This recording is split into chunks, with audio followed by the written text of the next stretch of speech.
Give me big old buckets of butter beer. Give me big old barrels of butter beer. Give me the drink I love so dear. And another round for my friend right here of the sweet old butter beer. Welcome to the Three Broomsticks. We invite you to pull up a chair, grab a butterbeer, and settle in for a hearty discussion about Harry Potter. I'm Sierra Obermark. I'm Sophia Jenkins. And I'm Irvin Capeman, and I'm so excited to have our guest at the Three Broomsticks this week. It's Eric Skull! Hi, Eric! Yay! Hello, everybody. So, Eric, in case someone hasn't listened to a Harry Potter podcast in the last, 15 years, why don't you tell us a little bit about yourself? Sure. I have been on a number of Harry Potter podcasts regularly, including Hogwarts Radio, Alohomora, Open the Dumbledore, and Mugglecast. The longest one, as you indicated, is Mugglecast, which started in August of 2005. We just celebrated our 18th birthday earlier this summer. It was totally nuts. We were the first Harry Potter podcast out there. So I have a lot of fun. I guess I like these books. I guess that there's something in them to keep me coming back. I haven't yet run out of things to talk about. And I gotta say, I also don't think I've done as deep a dive as we're about to do about this topic. So that really excites me. I'm thrilled that you guys reached out. Irvin, I obviously known for many years, and I'm looking very forward to having this discussion. I'm thrilled to be here. Yay! And we are so thrilled to have you here. So why don't you just sort of give us your quick facts about Harry Potter. So favorite book, favorite character, Hogwarts house, all that stuff. Yeah, I am a Hufflepuff. Hi! Yeah, hi! Apparently, I guess we're a whole panel of puffs today, isn't that true? Yeah. Yes, we are a full Hufflepuff podcast today. I'm very excited for that. But yes, I am a Hufflepuff. For many years, I thought I was a Gryffindor, but then that changed. So awesome. Favorite book is Prisoner of Azkaban. I think that's pretty common, but definitely something about Harry's coming of age and learning that he's not as alone as he thinks he is, and that he has family and family friends of his parents, who's all just a very heartwarming, Hufflepuffy kind of vibe. So anyway, along that same thread, my favorite character is and has always been Sirius Black, particularly the end of book 3 characterization of him as a competent adult who lost something. So, you know, I love Sirius. I mourn the loss of what could have been with Sirius and Harry, had Pettigrew not gotten away, the sneaky slimy git. But yeah, that's my stuff. And then how I found Harry Potter was a fun story. I know I've talked about it before, but here it is again. I first picked up my first Harry Potter book. It was Goblet of Fire back in 7th grade.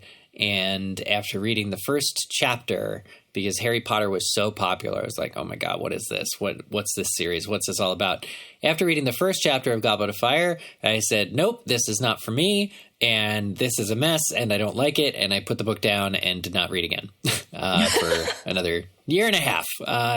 Namely because I was confused. The book, obviously, as we know, that chapter does not open from Harry's perspective. I did not really know who Wormtail was or what Wormtail was. It's the worst possible chapter to kind of come into. Now I love that chapter. Now I'm like, oh, it's so bold to tell a chapter from not Harry's perspective. And oh, this provides such world building. Oh, now. But in the moment I was like, what the heck is this? What's going on? And it wasn't until the movie, which I think got a lot of people into it, but for me, it was the right level of it just held my hand and showed me that the wizarding world that's written about is so colorful, so deep, and so, infinite, I guess, that then it made me kind of revisit the books. So that's my story. That's amazing. I feel like that's a very similar story to one of our other guests, which Sequoia Simone. She read the fourth book. Sequoia. Yeah, she read the fourth book first and was like, what? And then went back and read them. And so then she hates Chamber because it's basically ruined if you've already read the fourth one. So maybe. I thought that was pretty funny. So my experience was I saw the first movie, right? That's what got me into it, because I also didn't want to read a popular book as a fourth grader, God forbid. Popular. So afterwards, I tried to get all the books out of the library, and you couldn't get Chamber of Secrets for a King's Ransom, because, everyone and their mother wanted to read it. So I actually read Prisoner of Azkaban, and then Goblet of Fire, and then I went back and finally got Chamber of Secrets, which wasn't a problem, because in Chamber of Secrets, there's like a throwaway line like, oh yeah, Ginny was very taken with Harry ever since he saved her life last year, and I was like, oh, all right, I guess that's a thing that happened, and I moved right along. Yeah, I mean, the books are, to a certain extent, the books are formulaic enough where you're like, oh, you could read them out of order. I don't know why you want to, but you could. Mm-hmm. I mean, maybe the early ones. I think as they went on, they built on each other a lot more. Yeah. Like we're seeing that with the Cormoran Strike books too right now, because the 7th one just came out. And like the first few were just really like sort of case of the week, like a detective solving a case. And now there's a lot more like character building, relationship building, like a large cast of supporting characters. So I think that's really Joe's style, is to sort of like ease you into the like serialized format. But yeah, and Eric, like, I gotta say, it's so exciting to have someone who's been at MuggleNet for years before me, because, like, I've been there for an eternity at this point, but, like, I remember when I was, a fan in elementary school reading MuggleNet, and, like, you were already there, so I'm like, oh my god, it's Eric Skull. I know, I'm really old. No, MuggleNet, I found MuggleNet, a buddy of mine actually found MuggleNet, and... I was chronically online as a kid. It's a real problem. Never medicated, I just always online. But a buddy of mine found MuggleNet and said, he knew that I was getting into Harry Potter a lot, and the idea of a Harry Potter fan site seemed amazing. And a buddy of mine wrote on my behalf to Emerson, who you could just like email at the time, as the webmaster, who was also running the Fan of the Week Potter Profiles segment. And said, I have a friend, Eric, who you guys should interview because he's like the biggest Harry Potter fan I know, or whatever. So I ended up getting an email one morning from MuggleNet saying, will you answer these questions? And it was one of the nicest things my friend Justin could have done for me. But that actually started a conversation where Emerson said, do you ever want to work for MuggleNet? And there's like a number of segments that had fallen behind, or, the site at that point was still pretty this was only 2002. And it was, gaining in popularity, but there were very few people running it back then. So it was a great opportunity. And yeah, I've stayed on throughout the years in different capacities, but always running the caption contest over there. Yeah, because I discovered MuggleNet in 2003, like right before the 5th book came out. I was like Googling like Harry Potter 5, and it came up, and like the rest is history. Yeah, I found MuggleNet pretty early. So I was on there a lot, but I was never, maybe if I had a friend like yours, I could have been a little bit more involved, but I was definitely not the type of person to reach out, because I am a lowly person, and I don't, nobody wants to hear what I have to say, but that's fine. Now I'm on a podcast. Now everybody has to hear what I have to say. Now you're on a yes. Now you can force it down their throats. I stopped to ask myself whether people want to hear what I have saying, but I do get invited on podcasts, so I guess that's proof enough. Well, Sierra, so I guess what you're saying is that you're quite different from the topic of our podcast today. That is 100% true, because today, for episode number 22, we have gathered to discuss Gilderoy Lockhart. Yay! Yes, that's right. Gilderoy Lockhart, the best wizard ever in his own mind. We have some recommended reading for this one. I found this article on Wizarding World to be interesting, called In Defense of Gilderoy Lockhart, and it'll be in the episode description and on the website. Yeah. But really, of course, the most recommended reading we can do on Gilderoy Lockhart's behalf is to read his entire bibliography. Yes. Like, personally, I think Wanderings with Werewolves would be a great read. I'm partial to Year with the Yeti. If only he had actually done any of those things he's written about in his books. Well, it's fine, because books can be misleading. Sure. Yeah. But before we get into Lockhart and all of the scary monsters that he's faced, we want to talk about another scary thing.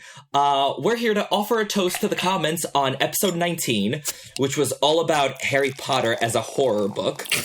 And we raise our glass to commenter Snitches Get Stitches, who talked about Inferi. So they said, the topic of horror really got me thinking about Inferi. The discussion always seemed to insinuate that Inferi are made from any dead body that a dark wizard kills. I don't think this is the case. We know that an Inferius is a dead body that has been bewitched to do a dark wizard's bidding, but let's think about what that means. To become an Inferi, one would need to not only be killed, but their body would presumably never be found or recovered by their allies or loved ones. If the dead body was recovered, it would be buried and the dark wizard would not have a chance to enchant it to become an Inferius. What I'm trying to say is that Voldemort's army of Inferi are not just dead bodies, but rather hundreds to thousands of murdered victims that their families and friends are likely still wondering what happened to. Imagine getting attacked by the Inferi army only to see a familiar face right before your demise. Creepy. Ugh. So I completely agree with this comment. I always sort of expected in Deathly Hallows and was a little surprised we didn't get it, that Harry would like come face to face with an Inferius of someone he knew. Like, you know, my money was honestly on Lily and James because... Oh my God. Right? How awful would that be? Awful. That would be brutal. But there's also the potential for Regulus Black or... Well, not Sirius, because, you know, he's beyond the veil and all. But, like, yeah, I thought sort of Jo would lean into that, and she didn't, though he did encounter a dead body of someone he thought he knew in Bathilda Bagshot, so half credit? Half credit. And even that was creepy, if not creepier than an Inferi, I think. Yes. True. I think that's a particularly interesting point because I think we see in Goblet of Fire sort of the importance that's placed on bodies like being returned to their loved ones with Cedric. And that even if someone is dead, that there is this importance of like knowing what happened to them, like having that body and getting to decide what to do with it. And yeah, so that I think that does sort of speak to just like how horrific Voldemort is, that like not only is he murdering people, but he's leaving all of these families not even, you know, having any knowledge or any like possibility of having like a burial or a grave or any sort of traditions that they have around dead bodies. So yeah, I think that is a really great point. I never made the connection before, but like Cedric wanting his body to go back to his dad, like that could be not just like an emotional consideration. That could be like a practical thing of like, I don't want my body to become an Inferius. Oh, yeah. Right. Which it most certainly would have if it had been left in the graveyard with all those Death Eaters there. Harry, take my body back because these freaks are really interested in still using it. You know, it very much also like, I completely agree with what Sophia was saying in terms of customs and practices. So much of what Voldemort's whole deal is the unnatural sort of elements, and it's, you know, referred to, I think, murder in general. Making a Horcrux is considered this hugely a violating act, and you need to split the soul, and in order to do that you need to murder, and it's inhuman and all this stuff. But like similarly, reanimating dead bodies is equally offensive to nature, and not giving, you know, the body the proper right of burial and things are all equally unnatural things to do. And so it's pretty much, you know, really fits the bill of Voldemort and his entire actions being like against nature nature, against the proper state of things. You know, people do die. People should age and die. And it's his, you know, Voldemort means flight from death, is like he's running away from the natural course that his life and others are supposed to take in every way possible, and inferior just one of them. Yeah.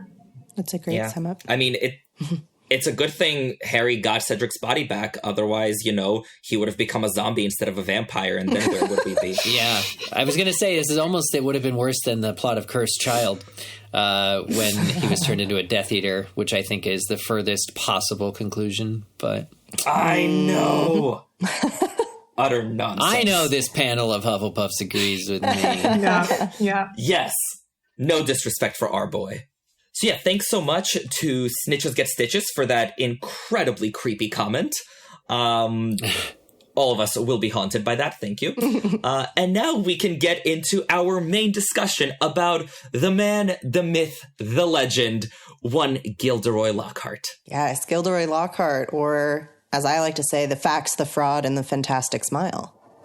Like that. Very nice. Very nice. Thank you. I feel like that's a good like Rita Skeeter biography title for like when she writes about him. I felt like I was channeling her for a moment. Ugh, Sierra, I always feel like I'm channeling Rita Skeeter. Should we be worried? Yes. Also, wait, I'm sorry. We're going to go down this rabbit hole. Will Rita Skeeter write a biography of Lockhart? And if so, what would it be like? Oh, gosh. I think other people would write biographies first, totally tearing him down, and she would write one being like, actually, you know, this isn't such a big deal. She would take that position, actually, that it's not awful what he's doing, yeah. Was she a part of his autobiography, Who Am I? Maybe she ghost wrote it. Maybe. I don't think she would ghostwrite anything. I think she wants her not. name on it. Okay, She needs fair her enough, name fair all enough. over that. Yeah. I do get the idea, though, that they would get along, though, Rita Skeeter and Gilderoy. Oh, totally. Oh, they would yes. be best friends. She would. Yeah. He would love her quick quotes quill. Yeah. Oh, yeah. He wouldn't even that have is to do for the sure. work of actually writing the book, you know? Yeah. Wow. He could be an even bigger fraud. That would be incredible. It'd be like using ChatGPT to write your autobiography. Yep. Here's the question, though. Would they be best friends, or would she just become his next victim and he would be like, oh, my quick quotes quill, now patented. Oh. And memory charm her and then take all the credit for that as well. So I think that he would find it too valuable to have a journalist of such dubious morals who's willing to tote his water. You know, I feel like he would be like, yeah, Rita, like, I got an exclusive for you about that time I, you know, took a break with a banshee. And she's like, oh, do tell. Okay. I feel like it would sort of be like an unholy alliance, and he would value that too much. Yeah. It's good to have a publicity person who's in your corner. Yeah. Exactly. Fair enough. Yeah, I think Rita's biography would be like, you know, a vehement defense of Lockhart, being like, who are all these frauds trying to tear down this amazing wizard and his good name? Oh, yeah. It would be total conspiracy theory. Like, there's a whole conspiracy theory of wizards trying to take down Lockhart, and, you know, you've heard it here first. Who's at the center of this conspiracy? Harry Potter, the boy who lived, who feared being supplanted in his fame. Oh, yes. And poor defenseless Gilderoy Lockhart can't even defend himself because he was brutally attacked and is in St. Mungo. Against Harry's treacherous machinations. The woke left. Yeah. Yes. Yeah, it always comes back to Harry for Rita. Yeah, that's a good point. Although there might be a whole chapter on Ron and how Ron, with his backfiring wand, was really the one to take down Lockhart. Oh, that's true. I don't know. I feel like Ron would be beneath Rita Skeeter's notice, even in this conspiracy She'd theory. completely write him out. Yeah. Oh, God. And he would be man. so annoyed. Like Harry alone went to Gilderoy Lockhart about the Chamber of Secrets. Oh, that was fun. Okay, sorry. Back to Lockhart. So, yes, Gilderoy Lockhart, Order of Merlin, 3rd class, honorary member of the Dark Force Defense League, and 5-time winner of Witch Weekly's Most Charming Smile Award. What a name, what a character. I found it really interesting. I found an interview that Rowling did with Stephen Fry on BBC Radio, and where she was discussing where Lockhart's name came from. She was looking for a glamorous, dashing sort of surname, and it's kind of a famous Scottish surname of Lockhart. And then Gilderoy, she found while leafing through the Dictionary of Phrase and Fable. And Gilderoy in there was a highwayman and a very good-looking rogue. I think that is quite fitting. So I'm the etymology of Gilderoy Lockhart's name is great. The name is so perfect. Like, I cannot imagine Gilderoy Lockhart by any other name. Mm-mm. Like, it just... God, it has a good ring. Yeah, it definitely does flow, but it also, like, if you really pick it apart etymologically, it's as on the nose as Remus Lupin. It's like Remus Lupin in Latin is like Wolfie McWolferton, and the whole thing about highwaymen is they were robbers. They were thieves and robbers. They would hold you up at gunpoint if your carriage is passing down a narrow lane. And they're charismatic, but they would, rob you blind. And that is akin to exactly what Lockhart is doing with every expert that he meets. As he's taking all of their possessions, their literal identity of what they have done, their remarkable feats. And to be gilded is to be covered in a thin layer of like gold leaf when something is gilded. And so you look very rich and expensive on the outside, but inward you're still just whatever you were that was covered in fake gold. So it really, really, really works on so many levels for the character of Gilderoy and what we learn about him even in Chamber of Secrets. Yeah.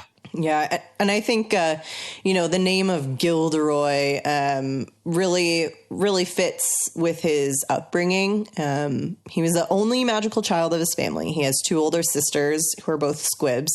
He had a witch mother, muggle father, and his witch mother made sure everybody knew he was the clear favorite, and bolstered him so much that both he and her thought that he was the best thing since sliced bread, and thought that he was this amazing, wizard, and he was this prodigy and all of these things. And that's how he entered Hogwarts is thinking that he was this amazing individual. And I think, part of that, he has to live up to her expectations, and how much of that, is ingrained in him by now, or how much he's actually still trying to prove, that everything his mother thought about him when he was a child is accurate, remains to be seen. But I think she definitely created this vainglorious man that he is. This monster. I think for me, it speaks to a level of privilege to be touted so high and head above everybody. To be told, he's like, if you have a parent who tells you, be the best at what you do, work hard and you'll get results. The very like Hufflepuff, work hard and you'll get there. That's way different than saying you're already the best thing that ever happened to me and the world. Right. And you will always succeed in your endeavors. And what naysayers? There are no naysayers. And it's just like a very much like a different opinion that Lockhart was raised. Like so he has privilege because as a man and, being told you're amazing and then going through and just having life kind of handed to you, he doesn't need to answer to his older sisters because they're squibs. They can't do magic. They can't do everything he can do. It's just like this absurd kind of level of self-importance that is definitely, kind of hoisted on him by his mother in particular, that allows him to breeze through Hogwarts. I mean, let's not there is such importance placed on a supportive home life in academics that let you do well. We know that Lockhart was sorted into Ravenclaw. He did have to learn some stuff to be able to do what he does later. And, that was surely there, but it's because of this support that he always had and his attitude and his egotism that he was able to go through the ranks. But look, let's face it, this is how society works. Confident people are better received by everyone than self-conscious people. And so in a way, this worked in his favor, undoubtedly throughout his life, this inflated sense of self-importance, which we see in Chamber of Secrets, thank God, finally at the end of the year, is a facade, nevertheless really got him far and got him in a position to meet these people that had done these amazing feats and made them let their guard down enough to make them vulnerable so that he could steal from them. Mm-hmm. Yeah. And I think on top of the confidence, I think also the privilege of just being incredibly attractive, and that he really says very straightforwardly, like, nobody would have read these books if it was someone unattractive on the cover. Mm-hmm. Yeah. Like he said, like a witch with a boil or something. And it's like, oh God. Yeah. Someone with a hairy chin or, It's so vain. Yeah, yeah. But it's not altogether out of the question. Yeah. And it's a very good point. Yeah.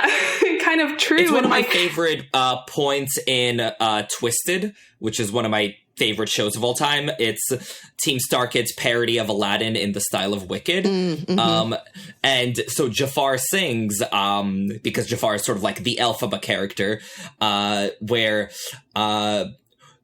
like he's talking about how everyone hates him as the royal vizier, and he's like, it's because pretty people never have to try. Oh. And it's like, honestly, yeah. Sophia, what were you saying?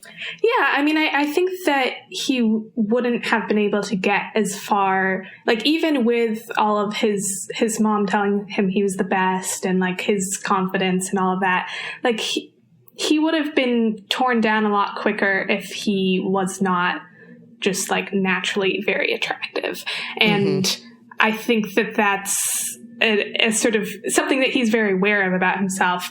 But I think it is just a truth about society, is that, yeah, people who are attractive can be a lot more confident and can get a lot farther, because people just sort of, well, people want to pay attention to them, but also there's also like a psychology thing of people assume that people who are more beautiful are more morally good. Yes. So he can get away with being a worse person because he's attractive. Yeah. 100%. That the outside somehow mirrors the inside.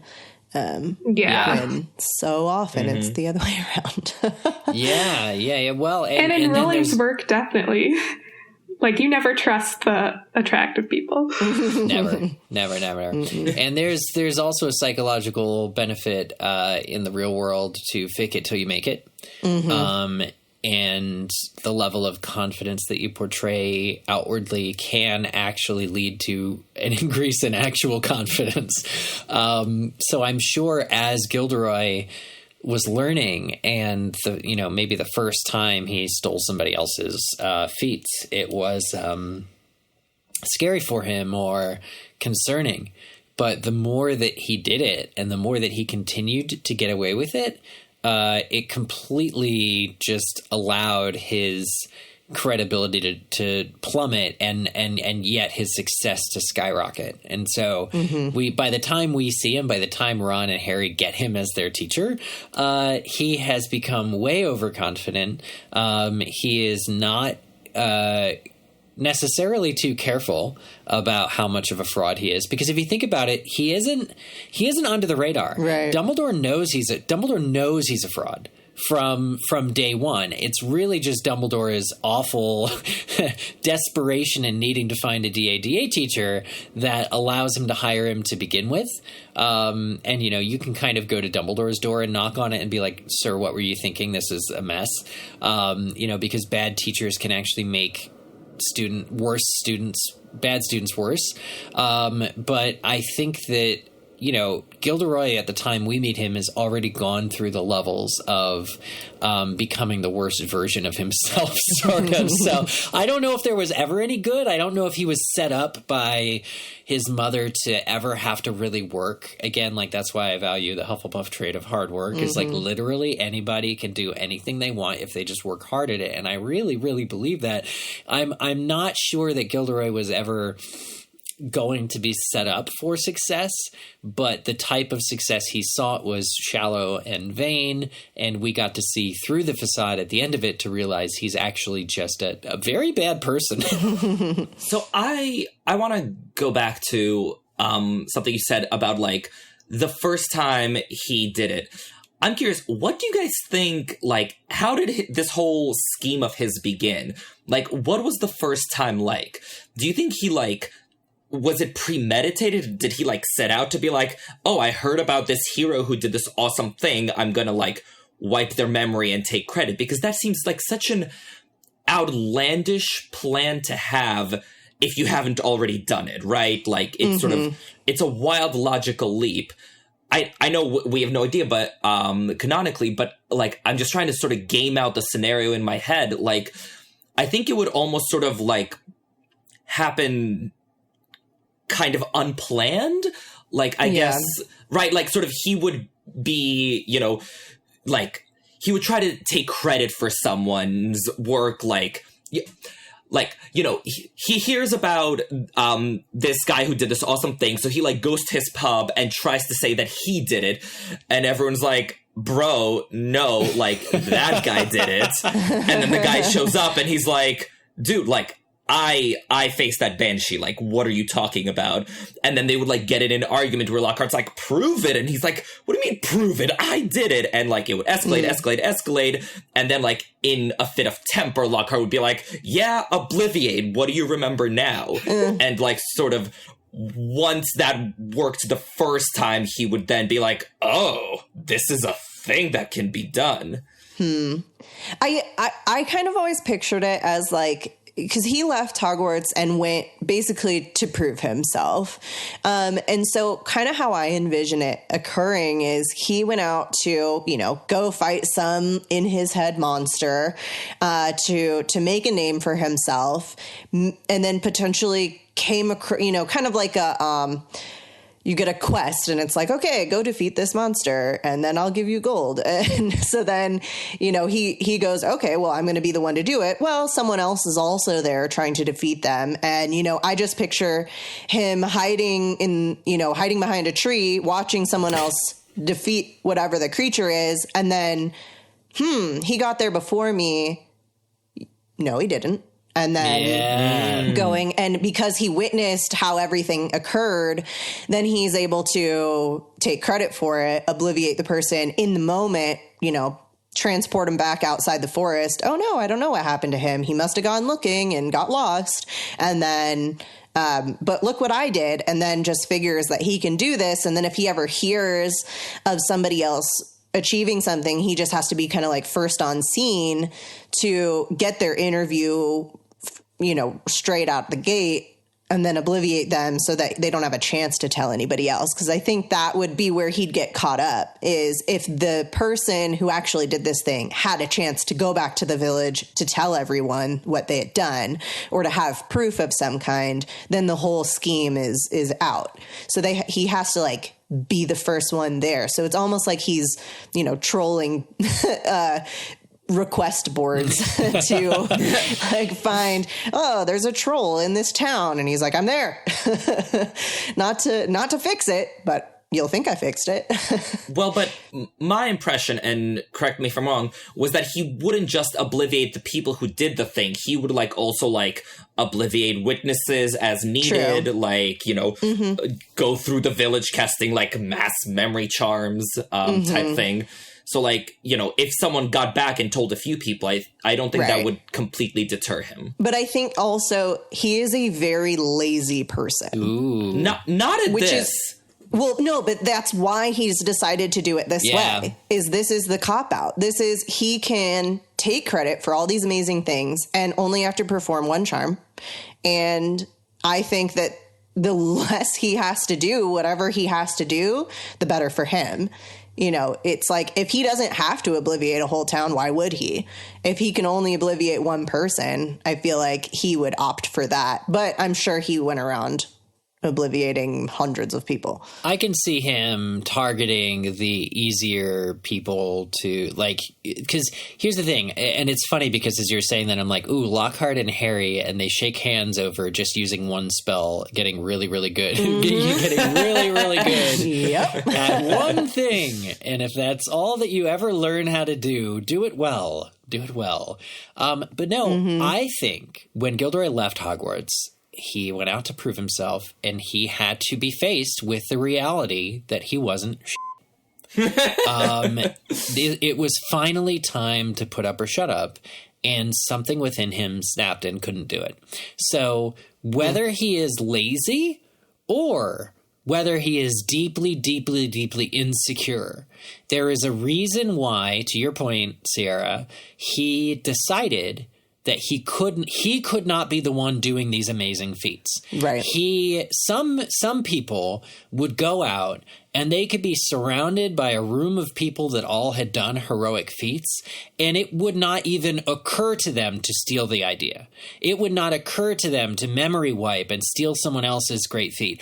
The right kind of people would be emboldened in a room of heroic people, and they'd be like, I'm going to go and find my own adventure, and I'm going to go and do it. But Lockhart was not that way. Lockhart, due to either being lazy, which I think is, we have to give that consideration. It could be just laziness, or it could be, you know, a feeling of incompetence, a feeling of shallowness that, like, I can't possibly do a feat of my own.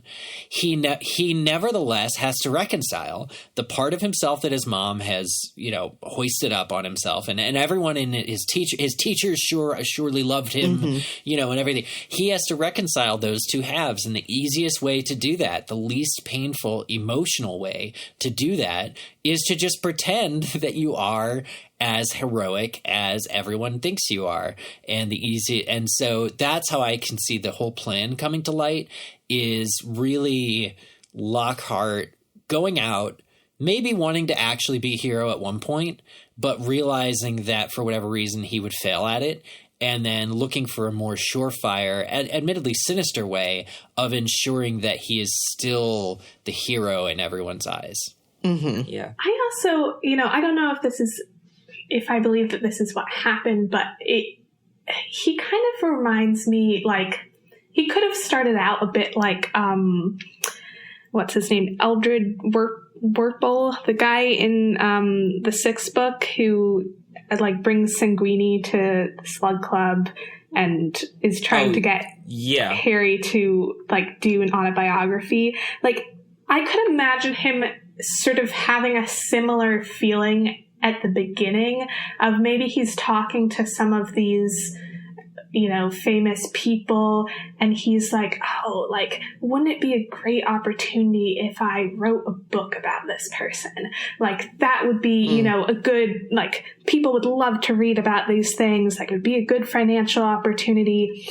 And then he starts to think, well, you know, this person isn't very attractive. This person isn't very charming. Is anyone even going to want to read about this person?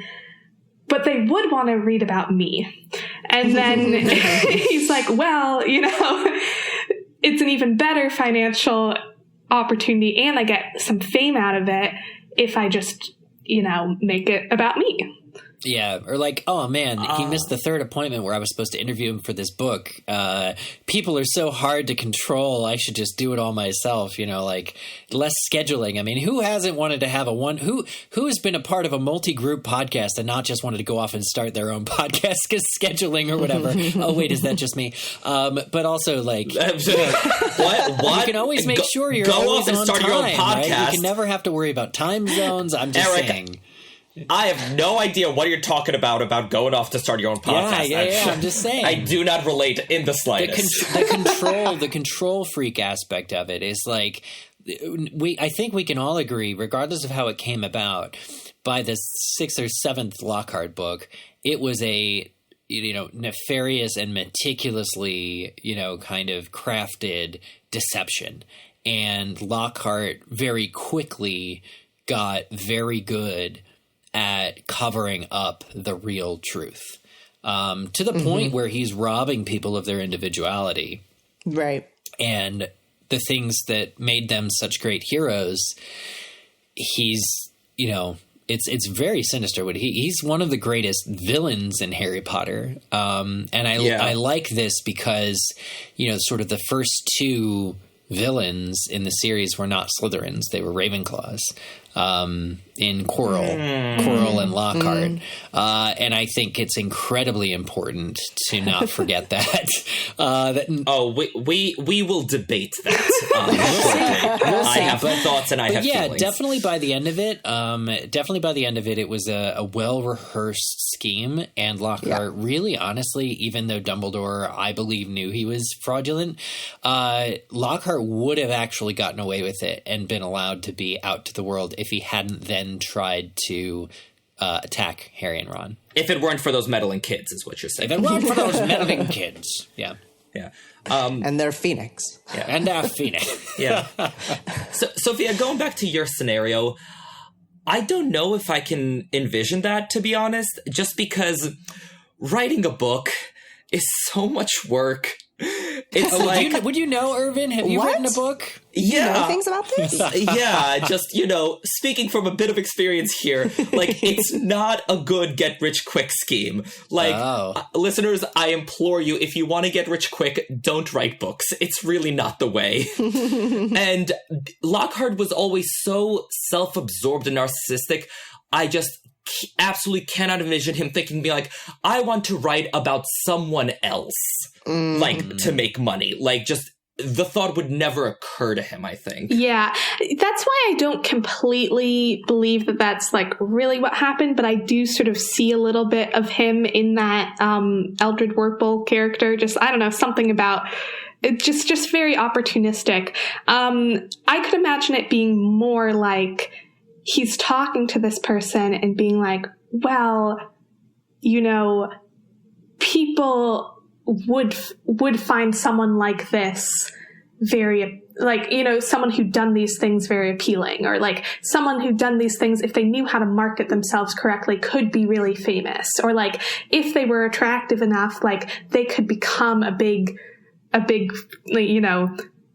famous person. And then he thinks to himself, well, that could be me. I could be. So I think it could be more he was having that conversation, and maybe he tells this person that he's going to write a book about them. It might be more he decides ahead of time of oh, I am going to steal this person's stuff, but he claims to them that it's about them. So he's going full on Glinda, popular. I'll help you be popular. It's not about aptitude. It's the way you're viewed. Exactly. Yeah. Exactly. He's oh, well, if this person's story was marketed correctly, then they could. Yeah. He has all the ways. I will say about that, it must have started before adulthood. What he's doing is essentially plagiarism. It's much more sinister even than plagiarism, but there must have been some examples of Hogwarts schoolwork where he learned how to plagiarize and how to not be detected for it.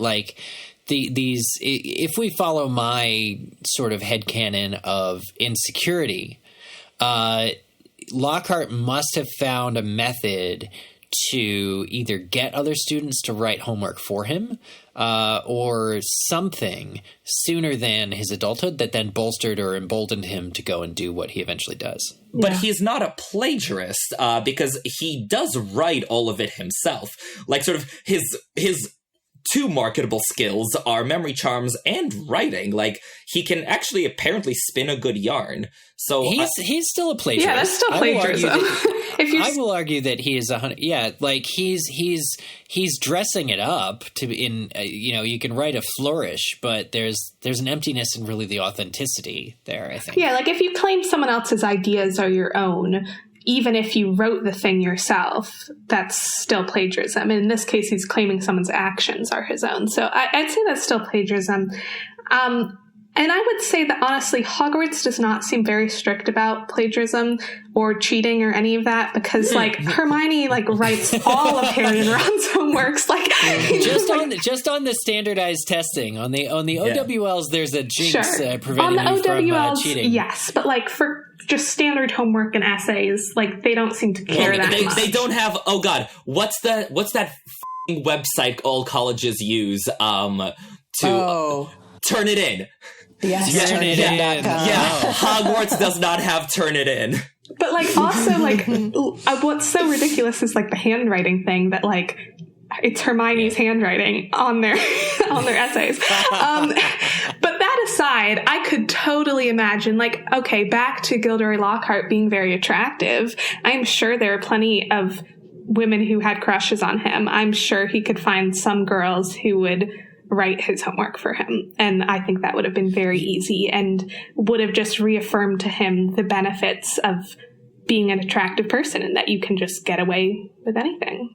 Here's something that I'm picturing that's niggling in my brain, but is there a point where Lockhart gets, I think it's when they have to go in the restricted section to learn how to polyjuice, and Hermione gets his signature, and doesn't Harry at a certain point be like, the writing looked girly or something? Like there was like an extra flourish or something? Do we remember this? I don't think he says girly, but definitely flourishes. Like Flourish. He's signing it like as if he's autographing something. Yeah, okay, because I took it to mean that it was like, a woman's handwriting, basically. Because what I was thinking now, because we're all Hogwarts homework is handwritten, ridiculously on, parchment. I love the idea that some woman was attracted with Gilderoy, and he got her, strung her along for years. Actually, I hate this thought, but I can see it. I can see it happening where she wrote all of his homework and stuff. And then in order to sell it, he actually had to copy her handwriting for the very few moments when you do need to write. So the idea that he actually taught himself more of this like floral handwriting, because he had to like be authentic, is literally him changing himself around others, which is what he does later in life. So yeah. I'm looking at the restricted section note. So it's an enormous loopy signature. That's all it said. Okay. Yeah. It's not like chicken scratch like, Hagrid's is or whatever. It's just loopy. So if that's true, then that means that Lockhart is actually a lot smarter than Harry and Ron, because I don't think they ever try to like make their handwriting look like Hermione's or anything like that. No. Lockhart is definitely smarter than Harry and Ron. Yeah. I'll die on that. Like 100%. Yeah. If there's one thing that Lockhart is not, he's not dumb. Like he has above average ability, and he is a Ravenclaw. Really clever. He is a Ravenclaw. He is not. Do we want to get into this argument right now? Let's do it. Okay. Very well. Yes. So, according to his bio, he's born in 1964, which makes him 4 years younger than James and Lily and crew. And therefore, when he became Defense Against the Dark Arts professor, he'd only have been about 28. And, obviously we know all the adults aged up in the films. Ironically, though, Kenneth Branagh was actually born in 1960, which is the same year as James and Lily and everything. But yeah, it's about a 10, and there is a 10-year difference between canonically when events occur and then when the films came out. But he achieved a lot in 10 years from graduating to becoming a professor. But he was almost a hat stall between Ravenclaw and Slytherin, but was placed in Ravenclaw. So says Joe, take it away, Irvin. And she is wrong. Okay, so first of all, we have to talk about sources, right? The fact that he was a Ravenclaw and it all comes from a Pottermore article that Joe wrote years after the fact, and it's shoddy. Like, honestly, a lot of Joe's writing on Pottermore was not up to snuff. Like, she clearly did not care by that point, and wow. sort of... Yeah, like a lot of the stuff on Pottermore doesn't make sense, and it's not very good. And so I don't think we should take whatever's on Pottermore as gospel and as canon, because, yeah, I don't think it's up to the standard of the Harry Potter books. Well, I think that based on, not to interrupt, but what we know about Rowling and how she developed these characters, you always hear about napkins. The whole backstory of all these characters, Dean Thomas's entire, series long backstory was written on a series of napkins that she wrote either at the Elephant House or somewhere else in Scotland. And so I think the very basic bare bones, what do we ask when we ask about a character? Oh, what's their house? I think she would have had that figured out prior to writing book 2. I agree. She would have known. I disagree. I don't think she cared that much about houses. In fact, I definitely don't think Jo cared nearly as much about houses as everyone else does. Because you can that's also fair. Yeah. You can even see that in sort of the house system, where it's a fairly simplistic thing in the first few books. Then she's like, oh, you all care a lot. Okay, fine. We're gonna walk this back a little. So yeah, I think she knew stuff about Lockhart that she needed to know. So she knew, like, his 7 book titles. She knew, like, that he stole all these people's memories and all that. I don't think in her brain it mattered what house he was in, and I don't think she would bother thinking it through.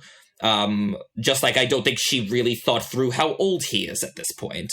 I think a lot of the Pottermore stuff, like, it wasn't just whatever was on the scraps of paper. It was just like, okay, so they need a story about Lockhart. So, all right, he was in, looks at the houses, that one. And he was born, he has to be an adult, so let's say 1960s.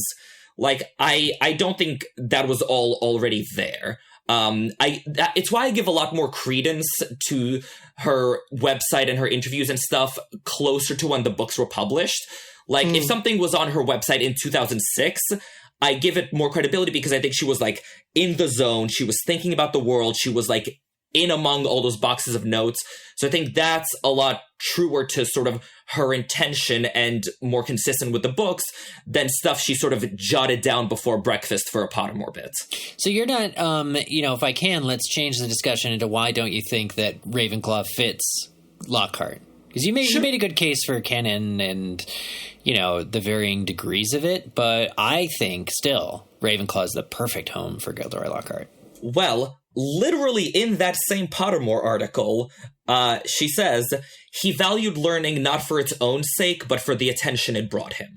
And that rings true. And so Ravenclaws, they care about knowledge. They care about the pursuit of knowledge for its own sake. Lockhart doesn't. He doesn't care about learning. He doesn't care about knowing things. He's purely ambitious. He wants glory, he wants fame, he wants recognition, and he will use any means, any cunning, underhanded means to get it. Lockhart is as textbook Slytherin as they come. Like, I agree that Quirrell is a Ravenclaw. Like, back to your earlier point, Quirrell is very much a Ravenclaw. He went out looking for knowledge. There is no good or evil, there's only power, and those too weak to seek it. If you replace that with knowledge, that is Ravenclaw. I've said way before the Pottermore article that Quirrell is a Ravenclaw. Lockhart doesn't care about knowledge, doesn't seek it out. He just is cunning and underhanded to achieve his ambitions. He's a Slytherin. The silence as we all know the validity of this. Drop the mic. Yeah, I mean, I would say, he does seem a bit more Slytherin to me, but I would say that not all Ravenclaws are the same. Like, I would say that, like, the Luna Lovegood branch of Ravenclaw is pretty different in the relationship with knowledge. So I don't think that there's necessarily just one relationship that all Ravenclaws have with knowledge. So, I think, there could be arguments to make that he's still a Ravenclaw. I would say that most of his actions seem a lot more Slytherin, though. Yeah. Sophia, to your point about Luna, I don't think her relationship with knowledge is different from other Ravenclaws. I think the type of knowledge she pursues and sort of the way she pursues it, she's a lot more open-minded towards believing things. She's interested in much weirder things than other sort of classic Ravenclaws. But I think all of them have that intellectual curiosity in different ways. It's the same reason Trelawney is such a perfect Ravenclaw, because she also is seeking out knowledge, for its own sake. She wants to know what's in the future. Ugh. So I think Trelawney is the one person I'd be like, no, her sorted into Ravenclaw doesn't make any sense. That one I'll contest. I still think Lockhart fits. Think about how studious he had to be to fully pull off another persona, right? When you to actually commit identity fraud, think about, for instance, Barty Crouch Jr., probably the only other person we know that steals someone else's identity in Harry Potter, except for Nagini. Who is definitely a Hufflepuff. Except for Nagini and Bathilda. And I agree, actually, on Barty Crouch Jr.'s Hufflepuff Death Eater leaning. That's very interesting. It's the first time I'm hearing about it. But no, he has to keep Moody close by, both for the Polyjuice Potion, but also to pick his brain. It is a constant checking in period. It is a constant redefinition period that somebody needs to know to fully pull off and convince the world that you are another person. And Lockhart did it before ever claiming to be that person. He learned everything he possibly could. He says to Harry and Ron, I had to figure out exactly how they did the things that they did. He never was capable of actually doing those acts that he took credit for, but in order to take credit and be believable for having done those things, he did need to learn studiously. I bet he devoted himself like a Ravenclaw at midterms. I bet he lost sleep for weeks over studying every aspect of a person. He's so empty. He's so dead inside because he doesn't believe himself capable of doing any of this, that he fills that void with learning and studying everything about these people that had actually done those feats. So that even though he is totally not the person that did these things, whenever asked about it, and when you do need to write, a couple hundred pages about something, you ever have to write a really long essay and you hate it because it's a little bit longer than you'd like it to be because you're partly BSing. And it's like a book is like that, where it stands the test. You can't fully BS your way through 200 pages. In order to do that, and I'm just assuming not the novel length, by the way, of Lockhart's books, but I assume they're pretty reasonable considering the 7-book set was really hefty and cost a lot of money.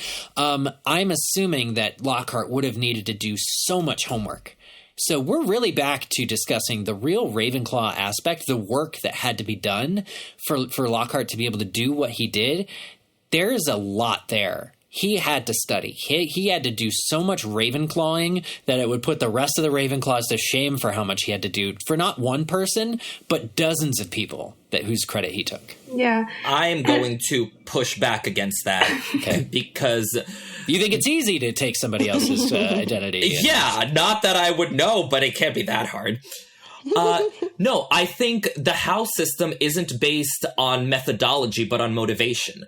I think it's the same reason Hermione is not a Ravenclaw. It's because she says in Sorcerer's Stone, me, books and cleverness, there are more important things like friendship and bravery. Hermione can study and write essays and do research with the best of the Ravenclaws, but because what motivates her is friendship and bravery, she's a Gryffindor. So I think same here. I think any house can sort of knuckle down and study hard and, work hard, learn lots of things, write good essays. I think the reason they do it is different. And I think the fact that he is doing it for glory and fame and not because he genuinely just wants to know, I think that would still make a Slytherin rather than a Ravenclaw. I have met a lot of people in my life who I would consider Ravenclaws, but are extremely insufferable because they mainly are collecting knowledge to be able to prove themselves smarter than other people, or to gain attention, or to just, try to prove themselves the best or anything like that. So I think that there is a darker side to Ravenclaw that does include people who use knowledge to put themselves above others. knowledge is power. It's not like no Ravenclaw ever was ambitious. Actually, there's a good quote I just found from Martin Luther King Jr. who said, "Intelligence without ambition is like birds without wings." But for me, again, I think we need to acknowledge that there is a lot of similarity between Ravenclaw and Slytherin House. There is a common ground, I think. And it is involved with the pursuit of learning. So I just wanted to say that. Sierra? I think this is a good example. He's a good example of sorting too early, because I think when he originally arrives at Hogwarts, he already thinks that he is really knowledgeable, and wants to prove that he is already knowledgeable, and he kind of expects that he's going to get a reception, much like Harry gets, of like, oh, look at this great wizard. He already knows so much, and he kind of starts out more like, well, I need to know everything to prove that I'm the best. But then as things kind of develop and that isn't really working out for him, and, you know, whether it's the laziness that I think, or Eric, that you think maybe the insecurity kicks in, then that's when he kind of leans more into those Slytherin-like traits of, well, I'm just going to, you know, do whatever it takes to be ambitious and to get what I want. And that's when his motivations change. So I think I'm kind of the opinion that if he were to be sorted a little bit later in life, then perhaps he would be a Slytherin. But when he first arrives at Hogwarts, he may have had completely separate motivations than what we see, because we only really see him as an adult. Well, if you go off the Pottermore piece, then he was always Lockhart, as we know him. Yeah, true. So, yeah, I also remember the kind of going on, Sophia, what you were saying. I remember this post, gosh, it must have been 10, 15 years ago. But it was talking about how Ravenclaws are actually the most terrifying because they just believe in what is. It's not about right and wrong. And so they would make like the most brutal dictators and things, because it's just, this is just what it is. This is the letter of the law, and this is what how things are, and not exploring the morality of the situation. Yes. And if I can find that, I will find it and like comment it or something, because it was so interesting. And it was explaining like all the different houses kind of in a specific scenario and why Ravenclaws would be absolutely terrifying. I love that. Yeah. It's like, knowledge itself is value neutral, and it's what you do with it is like, So Slytherins can be immoral. Ravenclaws are amoral, which can be a lot scarier. That's interesting. Yeah. Yeah, I love that. Okay, so that is his house. So actually, we're talking about a younger Lockhart and his psychology. So I'm curious, do you think he ever felt guilty? Like, do you think sort of he felt bad the first time he, like, you know, wiped someone's memory and took all their credit? Or do we think he was just, like, full-on psychopath, like, you know, never even thought of the others as people, like, from the word go? Yeah, I think that in order to do what he did, you have to already feel like you're better than the other. And you have to be detached from a very, like, hefty amount of reality to do that. Not everyone would take somebody else's credit. I mentioned before being in a room of heroes and being like, I'm going to carve my own path. You know, that's the natural inclination, and not I'm going to steal what someone else has. That comes from a darker place, and it comes from a being divorced, not seeing other people as people. That's the biggest thing. But that's the egotist. That's all egotists do this. You know, putting yourself first and putting yourself in front, and you are all there is. You are the only real person in the world. So anything, by extension, everyone else in the world exists for you to, you know, manipulate, to take credit for, to better yourself, etc. And that dehumanization of the other really does lead into a sociopathic kind of behavior set. Where the question is, did he ever feel bad about the people he did this to? I don't think so. I think maybe he thought he might.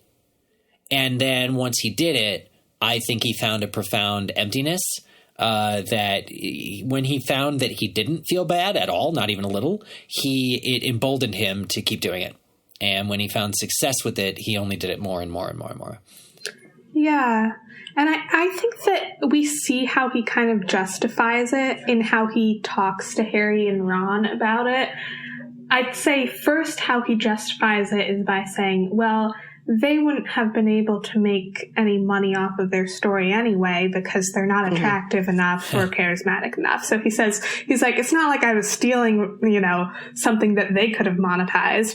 Right. And then he says books can be misleading, or maybe he says books can be misleading first, but, and that's how he's justifying the fact that he is lying to the public, is by saying, well, like people write books about like fiction all the time. Like, like it's not like everyone just believes every book they read, books, are just misleading. Like that's just what books are like. So I think he sort of justifies in those two ways of like, well, they like, okay, since I did do these things, then of course I have to modify their memories because then they're gonna, tell everyone we can't have that. But, it's not like they were doing anything with this thing that could have let them be famous. Like it's, so he believes he's morally in the right. Yeah, I think he genuinely does. I gotta say, we're painting a much scarier picture of Lockhart than like you'd think from the goofy smile. Like, he's like a terrifying villain. Like once you drill down into it, absolutely. Well, even when you just go into like his basic facts that he quizzes everybody on, his secret ambition, his favorite color, his ideal gift, they're all so superficial and really hide what he's about. I mean, his secret ambition to rid the world of evil and market his own range of hair care potions, which so some of the kind of like background, not everything is kind of from an interview with JK. Some of them are, there's a whole section of Lockhart's quote canon that is from kind of like the licensed games and things. And if anybody's played the Hogwarts mystery game, he's got a storyline. So it's kind of interesting. Wait, that's fun. Can you tell us about it? Like, have you played it? Well, so if you are playing the game, this may be spoilery. So skip ahead if you care. But basically, Lockhart shows up at Hogwarts, and he is, it's like during his time as an author, he shows up kind of around 1988, in 1989, and he like once again tries to demonstrate his dueling expertise. The character that you play, duel him, and you win. And so, then he comes back kind of around Valentine's Day to hold this book signing. And there's this whole thing where he like invites, other students to come, and, he's interviewing them, like saying that it's going to be a book, basically more of his ruse. And then his plan is to then wipe their memories and then take credit again. And so he's doing this with like students at Hogwarts kind of in the like 88, 89 time frame. Wow. And so, yeah, there's this whole like section of him basically again scamming students in Hogsmeade. And then, like your character, kind of uncovers what's going on and chases him off and whatnot. But, that I think is kind of their excuse in the game of like how Dumbledore already kind of knows that he's a fraud, apart from the fact that Dumbledore knew, some of the victims of Lockhart previously. But I think this is kind of like their this is like their insertion of a concrete example of Dumbledore knowing about this ahead of time. Fascinating. Yeah, so it's pretty interesting. But in that, like in his dialogue in the game and other things, a lot of kind of gaps, I guess, in his like history and stuff is revealed. So when you look at like, if you Google, his biography or like, the Harry Potter wiki or whatever that has information about Lockhart, like a good portion of it actually comes from that game. Wow. So you got to check your sources. But so not all of it's like 100% canon, but one of the things that I can't remember if it is or isn't is that when he's talking about his own range of hair care potions, he's specifically talking about a shampoo made from the egg yolk of an akami. And this shampoo... So that's from the Pottermore article. That's from the Pottermore article. Because I reread that this morning. So yeah. I couldn't quite remember. I looked at so many things and I tried to note for myself which one was which, but this one, which he tried to market it, but because akami shells are made of silver, it's really expensive and it's really hard to come by and it's really difficult to obtain. And so it would have been way too difficult and expensive to actually have this hair care line. But he still makes it and uses it for himself. And that's what makes his hair so shiny. No, that's not what's in the Pottermore article. Yeah. So the Pottermore article says the shampoos were indeed effective, but too dangerous and expensive to produce for the mass market.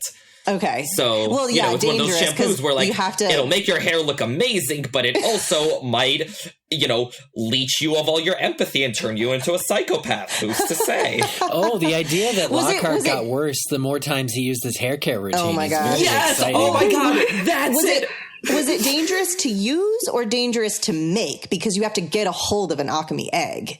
I prefer dangerous to use just because. Fair enough. I love the idea more of interesting that way. that you have to fight, because akami mothers are going to be very upset about this. Yeah.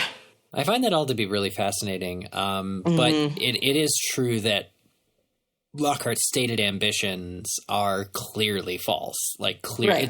It's pageantry. It's the Miss America, like, what do you want? World peace, is like very, very, very surface level and does not hold up under scrutiny. Oh, I think he genuinely does want to market the hair care. Definitely. I think that's from the heart. But his greatest ambition, is not just to market it. His greatest ambition is to have it be the most successful hair care product, like he wants to have Goop, basically.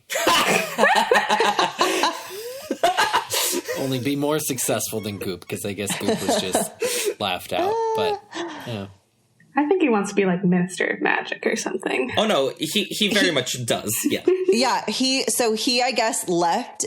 I'm trying to find the exact quote, but he left Hogwarts stating that he would create the Philosopher's Stone before leaving school. He intended to captain England's Quidditch team to World Cup glory before knuckling down to become Britain's youngest Minister for Magic. Yeah, also from the Pottermore article. Yeah. Mm-hmm. So yes, he definitely wanted to be minister and thought that he would achieve all of these things, and like by 28, right? Yeah, he thought that by that time he would have all those things, and I think that's just, he's delusional, really, is what it comes down to. Like he has so much confidence in himself that he is deluded. Mm-hmm. Yeah. Okay, which character is it that in front of, like, the Vila claims to be the youngest ever Minister of Magic? Is that Ron or Stan or... No, I think that's just a random guy. A random guy, okay. Because I was just... Well, unless it's Stan? Either way, doesn't really matter. It just made me think that, like, if a Vila was around, like, you wouldn't even be able to tell the difference between Gilderoy Lockhart, as he usually is, and Gilderoy Lockhart with the Vila, because he would just be saying the same stupid shit as usual. I love that. Yes. So actually, we brought up his age. So if he was really born in 64, right? Which, like, you know, J.K. Rowling and dates, grain of salt. So he would have been at school with the Marauders, but 3 or 4 years younger than them. Yeah. Can you imagine what James and Sirius would have thought of him? I'm surprised that he wasn't teased along with like Snape. Bullied mercilessly by the Marauders.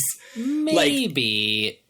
Although I don't know that the Marauders really had eyes for anybody not in their house except for Snape because of his relationship with Lily, right. And B, eyes for anybody not in their year. I mean, they basically have Harry blinders.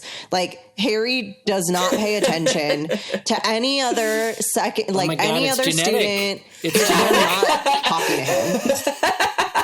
Like, if they're not talking to him, they don't exist. No, I agree with that. Think about how, even as a senior in high school, how many freshmen in high school do you interact with?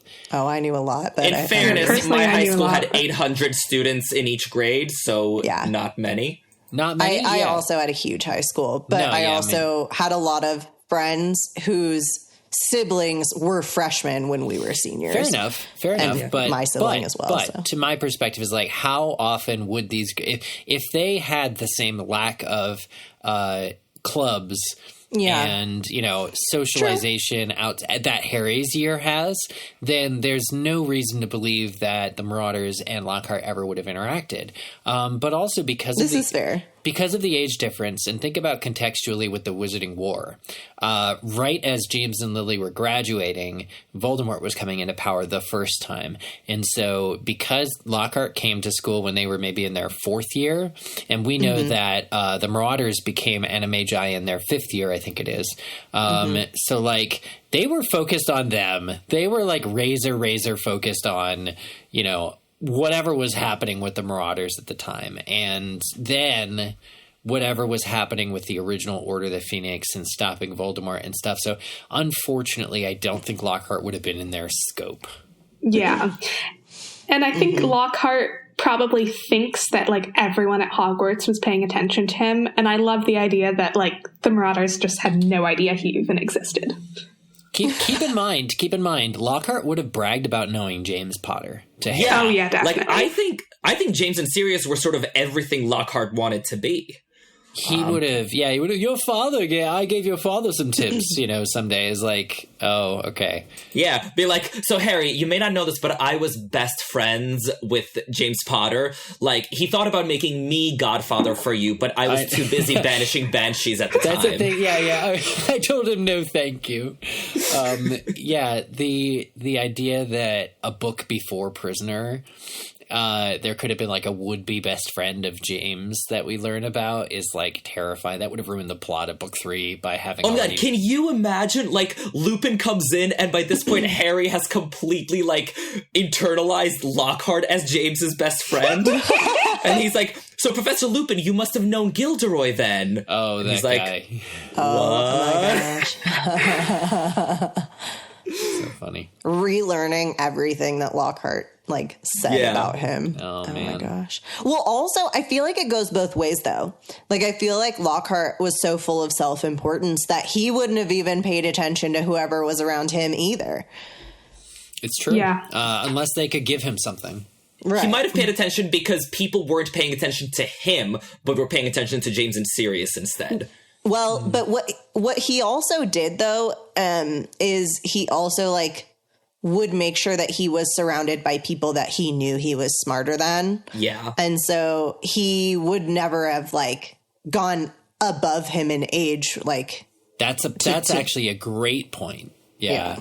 As far as he would have surrounded himself with the younger folks, people his age or younger, because you can't risk being put in your place by an older person. It's why his relationship is demonstrably awful with fellow teachers in year 2.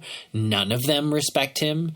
All of them put up with him because they have to, and that's the only reason. He is completely incapable of interacting with anybody not younger than him and not more, and anybody who's more capable than he is realistically. Oh my God, he reminds me of someone I know.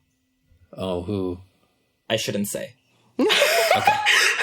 Well, that's the whole point, though, and something I wanted to touch on anyway with Gilderoy Lockhart is I believe, in fact, Rowling has been sued, or there's been threats of legal. Like, it used to be one of the favorite like tabloid headlines of like someone claims to be the real Gilderoy Lockhart that J.K. Rowling based the books off of. And I think maybe back on jkrowling.com, even not even on Pottermore, she was probably like, this person will never know, like, because they're completely incapable of knowing. Like, the person who really she based Lockhart off of will never think that it's him.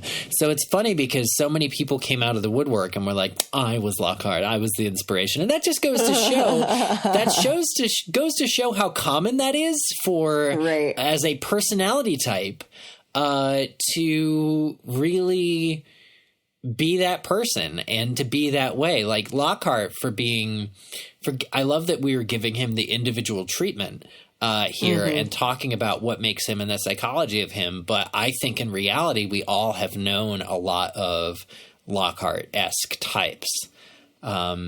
And that's what makes it so interesting is like we have a teacher that's this way. He's uniquely terrifying in a position of power because he's a teacher. We didn't talk yet about how much he like nearly kills all the students by accident, a bunch of times, puts them in danger. The pixies, I know, might not kill you, but it's not a great thing. But yeah, like I think that his personality type and having an egotist be like so front and center in these books is part of what colors the world. It's not a character. You don't read about those types of characters in fiction often, because usually they're intolerable. Yeah. So, I pulled up Joe's, quotes about this, because I think her description is so much fun. So this is from her website, like years and years and years ago. She said, I have only once set out to faithfully depict a real human being. See Gilderoy Lockhart. Everywhere else, though I might have borrowed the occasional real person's characteristic, they are at least 90% imaginary. There you go. And she then went into further detail. So, I have only once set out to depict somebody I have met, and unlikely though it might seem, the result was Gilderoy Lockhart. I assure you that the person on whom Gilderoy is modeled was even more objectionable than his fictional counterpart. He used to tell whopping great fibs about his past life, all of them designed to demonstrate what a wonderful, brave, and brilliant person he is. Perhaps he didn't really believe he was all that great and wanted to compensate, but I'm afraid I never dug that deep. You might think it was mean of me to depict him as Gilderoy, but you can rest assured he will never ever guess. He's probably out there now telling everybody that he inspired the character of Albus Dumbledore, or that he wrote the books and lets me take credit out of kindness. Oh my gosh. There is such a genius to doing what has been done here, and the really just having that guy's number and being like, no, I see you, and I'm going to, base this horrible character who does horrible things off a real life person. Rings true. It rings true. For me, I assume one of the reasons, Irvin, you can speak to this, that I was brought on to this podcast for this particular topic is because I have a cosplay that I bring to conventions, and I have done the Gilderoy persona a couple of times now at Harry Potter gatherings. And the reason that I cosplay him, and the reason that I, enjoy kind of those moments, is because it is a way to channel my own, I want to say, mediocrity, and this idea that I can just pretend that I am flawless and delicious and handsome and just forget about any flaws at all whatsoever and portray this huge, boastful, oh, hello, everyone, is really satisfying, but ultimately extremely shallow. But it's fun to play that for a short amount of time. Eric, this is so fascinating because I did bring you on for that because I also am a Lockhart cosplayer. I've cosplayed him at almost every convention I've gone to. It's one of my signature outfits. What do you get out of it? So, for me, it's so much fun to demand attention as him. Because, here's the thing. I like attention. This will shock all of you to hear. But, I mean, I don't relate to the, like, wanting to claim credit and, like, wanting to be the best and all of that. Like, that doesn't motivate me, but, like, I really like being the center of attention. I'm not gonna lie. Okay. And as Lockhart, you just get to do it and you get to be so over the top and embrace it. So, like, when I come in as Lockhart in the lurid pink Valentine's robes, I was like, hello, everybody. I am here. It is all about me. Everybody focus on me. And, like, that's his persona. And it's so much fun to just play that out. Absolutely. Yeah, you're the main character of all your books. Exactly. You're writing your own story. It's a joy. You get to be as obnoxious as you can possibly be. It's so much fun. And play it up. And the good thing is that, and this is why it's so important to do this at Harry Potter conferences and things where people know you, is that they're in on the joke. So the reason that it is horrible in the books is because nobody's in on the joke. At conventions, you can be like, aren't I awesome? And then everybody will be like, yeah, you're great. You're the greatest. You know, and it's like, oh, okay, great. This is awesome. Oh, 100%. Like, people got into it. Like, I think one convention where, like, I'd done it a couple times, a lady showed up and, like, handed me a bouquet of flowers as Lockhart's biggest fan. And I was like, oh my God. That's so fun. And so what I do as Lockhart is I give out signed photos. Nice. So I literally, when I first did the costume, I took a photo of myself. And I'll drop a link to this on the Google Doc and whatever. I took a photo of myself, scanned it in, whitened my teeth so they are just, like, obnoxiously, blindingly white in Photoshop, printed it out, signed it to my biggest fan, Gilderoy Lockhart, made, like, 1,000 of these, and I just carry them around in a copy of Magical Me, and I give them out to everyone. And so there are hundreds of Harry Potter fans all over the Northeast United States and elsewhere with a signed photo of me as Lockhart at home. Because everyone at conventions got a copy. But there's so much, as a life lesson, giving yourself permission to take up space is one of the best things we can do for ourselves and our mental well-being.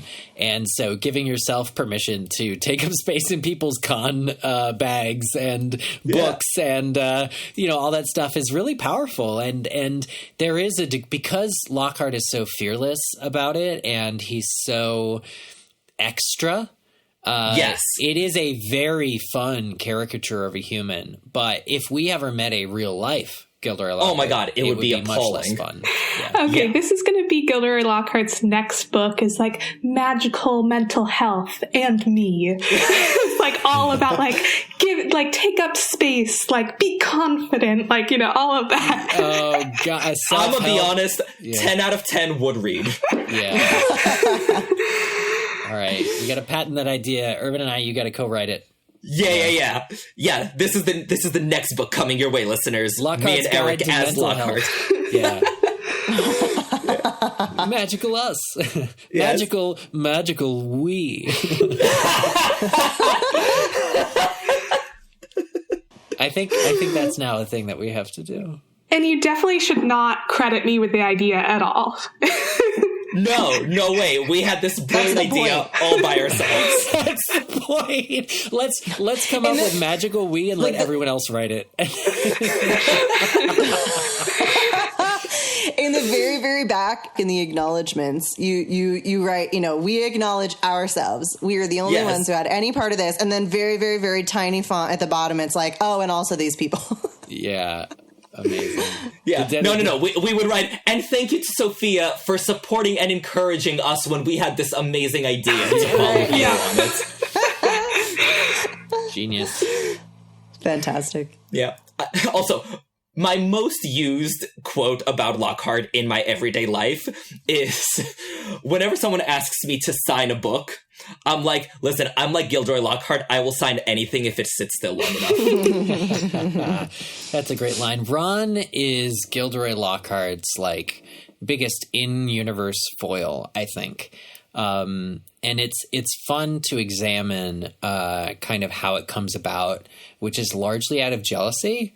I think, for how all the girls, like his entire family, his mother, and then the girl he likes in Hermione, even if he doesn't have the words or realize he likes her yet, are all so obsessed with this guy that Ron, who is not hoodwinked by it and not fooled by it, is able to see him kind of for what he is.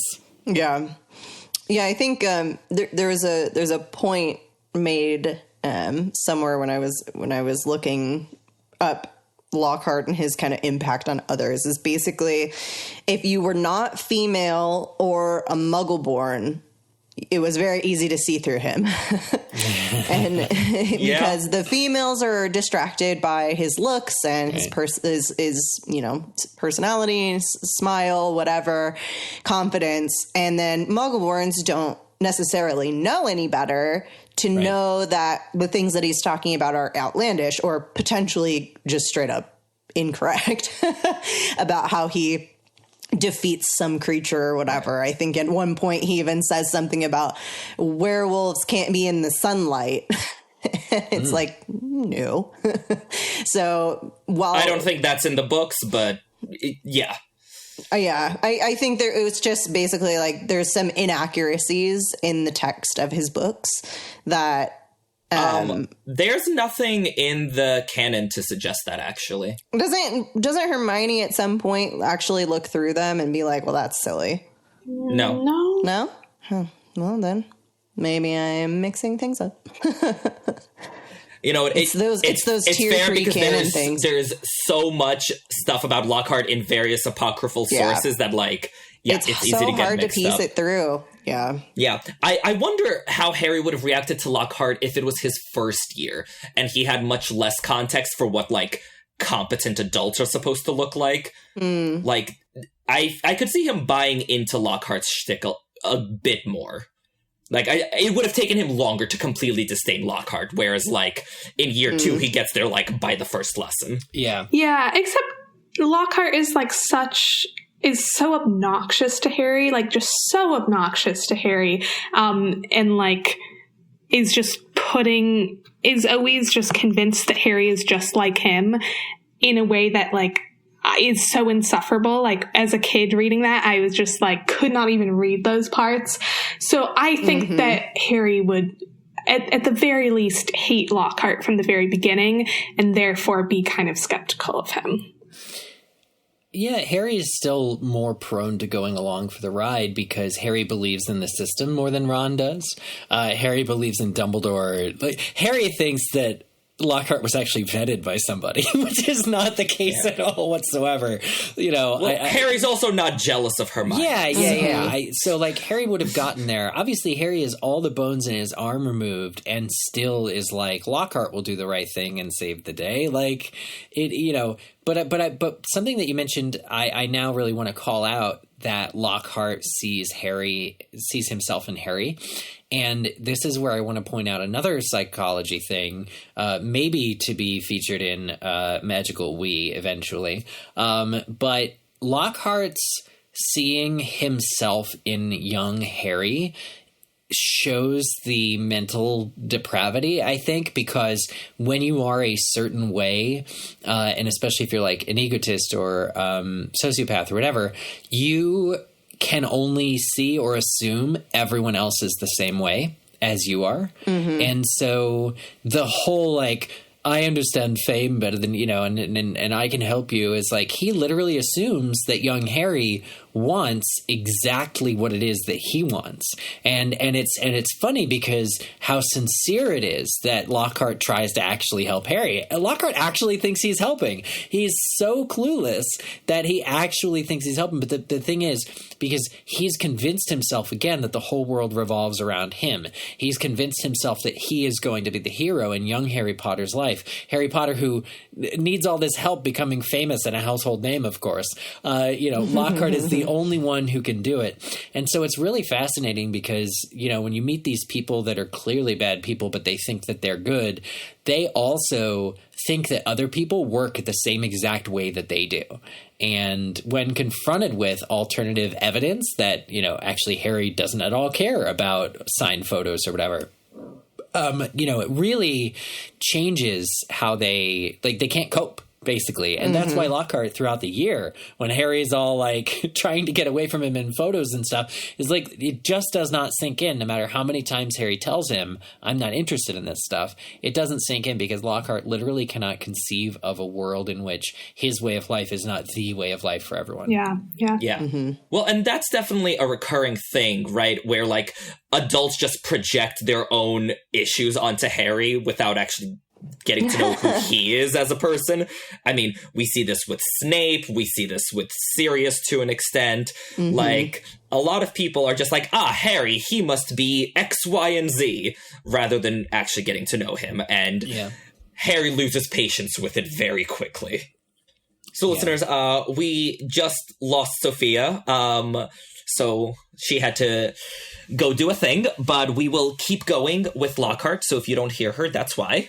So, talking about it, when Lockhart is a teacher at Hogwarts, we've talked a lot about how he can't handle his coworkers because they are more accomplished and smarter than he is, and he likes to surround himself with idiots. But one thing I realized when we're talking about his age is he could have been taught by a lot of the professors he now works alongside, which, like, I feel like would increase their disdain even further. Because, like, if Sprout and McGonagall and Flitwick, like, remembered this, like, kid who was very good looking and kind of useless, if we're being honest, and now he comes back thinking he's hot shit, like, yeah, I wouldn't be all that impressed if I were them. I can respect the position that they're in, that Dumbledore, who they cannot speak out against, has hoisted this man, this incompetent, clearly, not above board guy, into their laps as their peers. And if you add in the fact that they definitely did know him when he was a student, maybe there's an element where they could give him the benefit of the doubt, like, oh, wow, since he graduated, he really did all these amazing things. And then that quickly evaporates when they realize, oh, he's as vapid as ever. And surely there's more going on. But I really think of it to what you're saying, Irvin, about this idea that they knew him as a student. And there's that aspect now where most teachers, I think, would love to have one of their students, especially if it was one of their favorite students, become a teacher at the same school.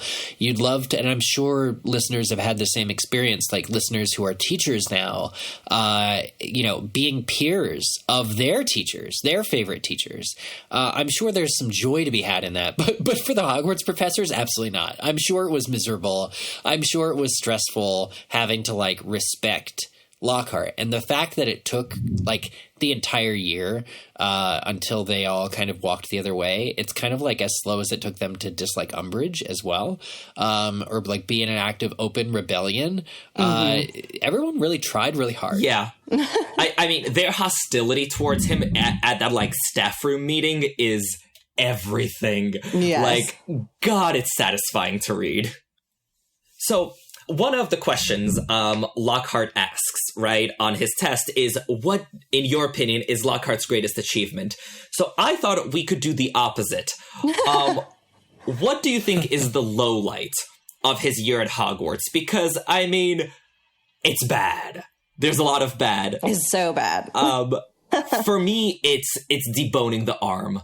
I mean, just every time I read it, I'm so annoyed. Yeah. It's so obnoxious. Because, like, there was no need. Like, a lot of the other times, like, an able defense professor, like, would be relevant in a situation. Like, yes, he would be relevant, like, when Mrs. Norris is petrified. So, like, he should be there. He just is useless. But here, like, why would a professor debone a student's arm?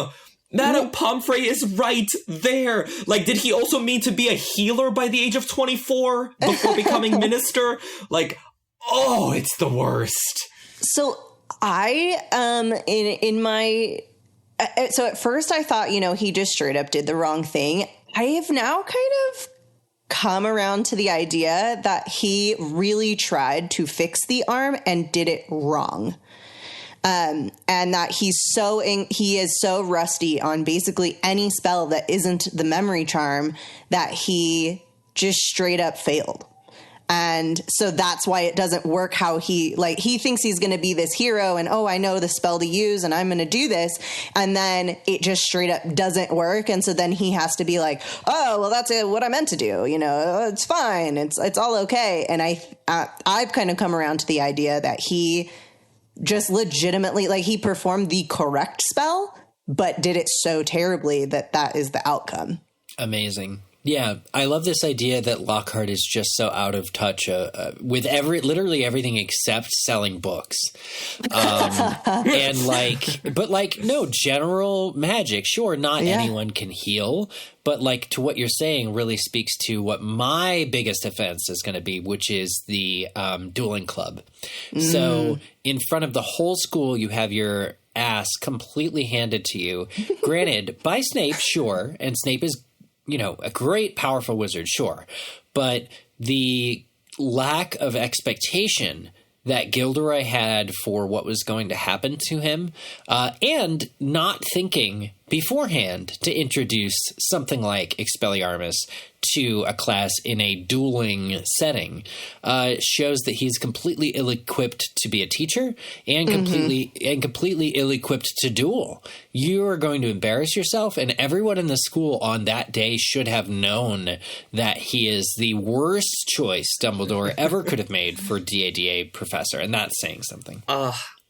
You make a very good point. I guess I'm more of a consequentialist where, at least Dueling Club, turned out okay. Harry learned a valuable spell. Gee, yeah. He learned that he can speak Parseltongue. That is that's true, too. Yeah. Well, I also agree, I want to meet the person that does on the Chamber of Secrets movie, there's a sound effect when his arm is deboned and it's it flops and it's a kind of squelching squishy noise. Yeah, the squelchy, squishy, sluggy noise.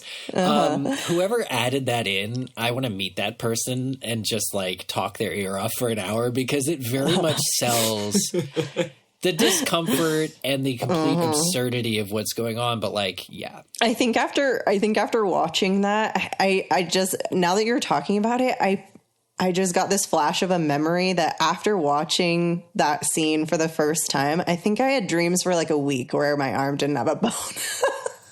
Amazing. Absolutely amazing. Because it was so just, it there was aren't any bones left. Exactly. It was just so creepy. Gosh, this is a tough one. The low light of his year. I am leaning towards the arm deboning as well. But I honestly want to, there's a little part of me that just wants to say him running away or attempting to run away. When he's sent to go to the chamber, because if Harry and Ron don't go to see him to tell him what they know, he's out of there and nobody goes to the chamber. Nobody saves Ginny. It's only because they actually go there that they find out that he isn't going to do anything. And then they feel like they have to step in. So I feel like that that results in death. Talk about the effect of something. I mean, that would have resulted in death if Harry and Ron hadn't taken it upon themselves to go share what they know. Sierra, that's a great point. And that's where I fall in terms of, is it laziness or insecurity in Lockhart's point? And I think he's just a coward. Well, yeah, he's a coward, but also learning everything that he had to learn to take credit for those other wizards. 7 or 8 times, however many times he did it, that should have given him confidence. Yeah. Because this is literally the one time where, okay, you've gotten this level of fame and this level of glory by faking it. Wouldn't you once actually want to do something amazing? And here is your chance to shine, and everyone believes you. If you were to emerge victorious, you would really get that huge boost. And even if you were to fail, you would be famous forever. And he still runs. And I don't, that doesn't hit me as laziness. That hits me as cowardice, to your point, and insecurity, which leads into cowardice. Yeah. I'll give that part to you because that wouldn't be considered lazy for sure. I mean, except for that, he actually has to go do something. But that would, to your point, that would solidify everything that he has done so far. Can you imagine he actually defeats the monster in the chamber, or he goes down to do it and barely makes it out, or something like that. Or, the way that he attempts to make it seem with Harry and Ron losing their minds at the sight of her mangled body. All of those things would kind of get rid of any question anybody could have as to the validity of what he says that he's done so far. So I do feel like maybe it is that insecurity. Maybe he really does finally recognize, I can't do anything else. Like, I will die. Yeah. And that's I what I have was to gonna save my own skin. Like, I don't think he's deluded enough to think that he would actually do well against the monster of Slytherin. Mm-hmm. Like, we've been talking about his delusion, but I think he is cognizant at the end of the day that, like, no, that wouldn't go well for me. Right. And because he's not a Gryffindor, he's like, so I'm not going to go on a suicide mission because while that would sell a lot of books, like, I wouldn't be around to enjoy the attention. Yeah. So, I wouldn't think that I could be comfortable enough to fix the monster of Slytherin and survive. But if I had written, like 7 or 8 books that meticulously show how other people overcame great odds, I think I would have learned enough that if I were put in an uncomfortable position to save face the way that Lockhart is, I think I would have tried. Mm-hmm. Yeah, I definitely wouldn't have.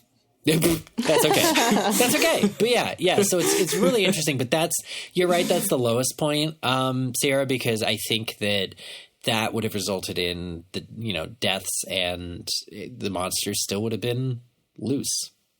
Right. Yeah. No, it's like the Voldemort versus Umbridge thing, like sort of attempting to run away is like the Voldemort, where it's like, objectively, that's the worst one. But the deboning is the Umbridge because it just like viscerally gets under my skin. Yeah. that is fair. I want to say to Lockhart the whole time, the entire year, you have one job. just don't make everything you touch worse. And that's your job. And he can't do it. Yeah, he infuriates me in such a real way, and I do feel like it's because it's based on a real person. Yeah. That he hits that spot of like, everybody knows someone a little bit like him. Mm-hmm. And even if you don't know someone quite as bad, or in Joe Rowley's case, worse, you can like relate to the frustration of being around somebody who has that sort of personality. And yeah, he just gets under my skin. Yeah. Well, another thing that gets under my skin about Lockhart, which this is admittedly a small thing, but he is the only person in the series who cares about Valentine's Day. I'm so glad you mentioned this. Did you said this gets under your skin? I loathe Valentine's Day with every fiber of my being. Oh, are you like one of those like Valentine's Day is invented by the greeting card companies? Yes. Okay, well, you're not wrong at all. Not even a little bit. But this is, if we were picking our favorite Lockhart moments, it would actually, this would be mine. He decorates the whole Great Hall pink, and there is some questionable, like Cupids and appropriation of like, what is he doing with these dwarves that he hires? And did they consent to be dressed like little Cupids? I'm not sure. Maybe somebody owed him a favor. I think he's paying them. Yeah, I think they were like hired for this, which like is demeaning, but it's a job. Yeah, it's like a Wolf of Wall Street situation. Oh God. So if like how he got them is above board, okay, then I actually kind of love him yes, he makes everyone uncomfortable, but I hate that the rest of the year. The fact that he is willing to observe a holiday, put people a little out of their shell, and with something as so superficial, like, oh, here's what it is, Irvin. Valentine's Day at Hogwarts is finally as superficial as the holiday normally is, right? For the greeting card companies. It's like, because you have Lockhart running it going, everyone, it's love, and like, darn it, if people like Ginny aren't encouraged to actually shoot their shot. And so I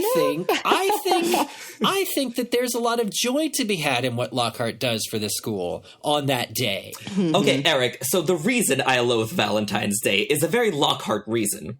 Oh. My birthday is the day before. Oh, okay. They're overshadowing you. Exactly. Do you know there have been times in my life when people wouldn't come to my birthday party because they were out for Valentine's Day? Rude. Obviously, I have never spoken to any of those people ever again. Okay, but how many times as a young kid did you always get chocolate the day after your birthday? I mean, that's beside the point. Is it though? I don't need chocolate, I need attention.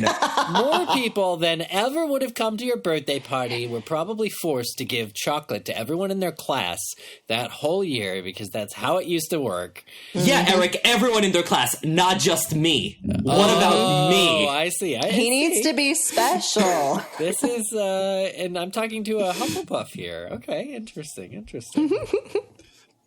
Listen, you try getting a private room at a restaurant for a party on Valentine's Day weekend. Oh, you know what? I've changed my mind. I have all the sympathy for you.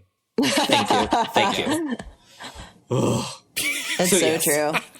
See, you would have pulled a Lockhart while he was in school, but like for your own birthday instead. Yes, exactly. I would have been like, oh, if he's doing that for Valentine's Day, guess what we're doing the day before? Exactly. Amazing. Yes. I share my birthday with Luna Lovegood, so I imagine she is just as annoyed about this in her first year at Hogwarts. So interesting. Okay. Oh. Yeah.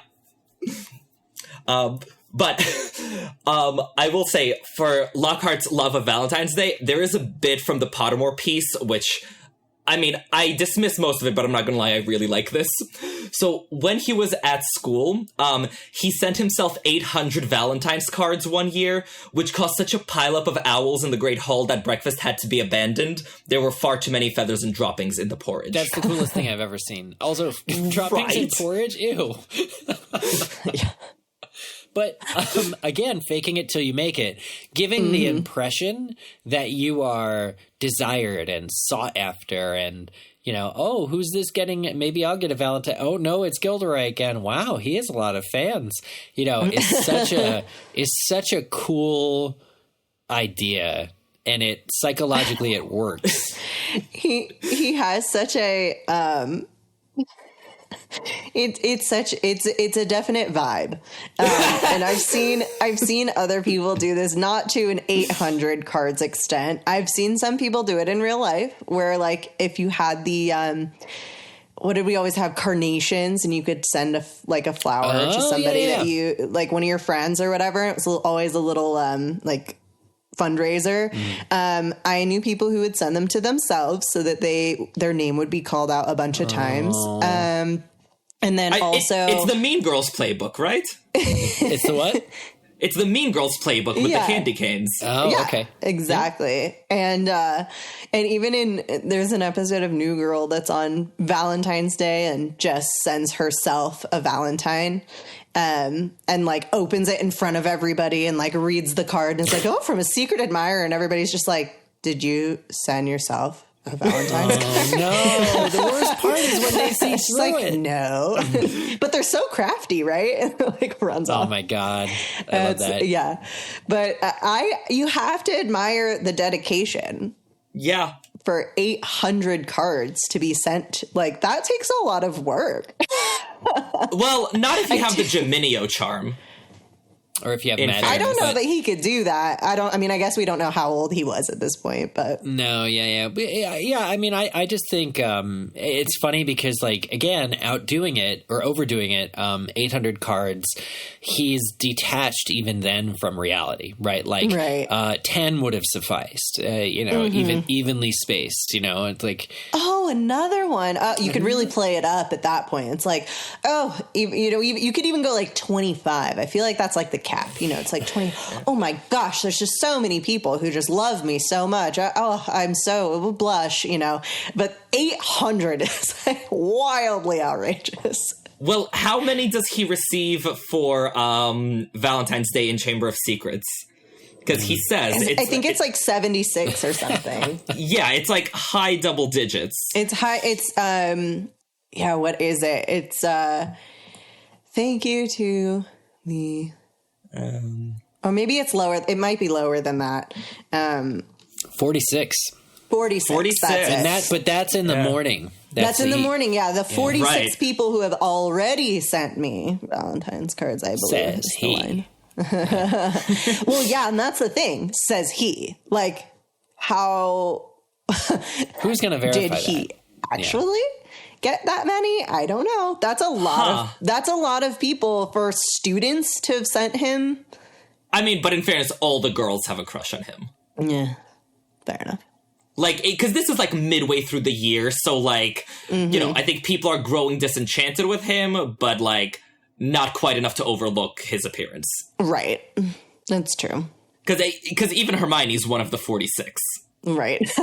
Please tell me you weren't one of the 46. So, did we want to talk about his awards?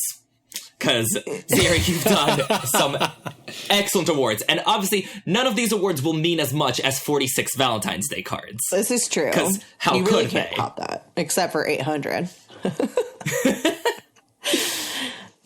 Yeah, so his list of awards, the first one that he lists is his Order of Merlin 3rd class. So we see Order of Merlin a handful of times, in reference to Dumbledore and in reference to Lockhart, and I think maybe one other time. But Fudge says he's going to award himself one. And so I just thought, a little bit of an information about what it is, actually. So it's an award given by the Wizengamot for special achievement to the wizarding world. The award was created by Merlin himself, hence Order of Merlin. Wow. So some people who have received Order of Merlins. So first class, we have Dumbledore for defeating Grindelwald.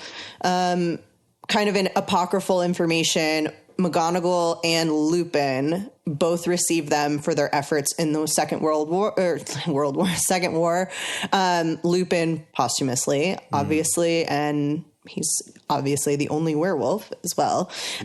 Pettigrew also received one. That's another one that's mentioned in the books, posthumously, in quotes, for his confrontation with Sirius. Arcturus Black, an ancestor of Sirius, also has one, and the reason we know this is we see the medal getting thrown into the trash during the Great Cleaning of Grimmauld Place.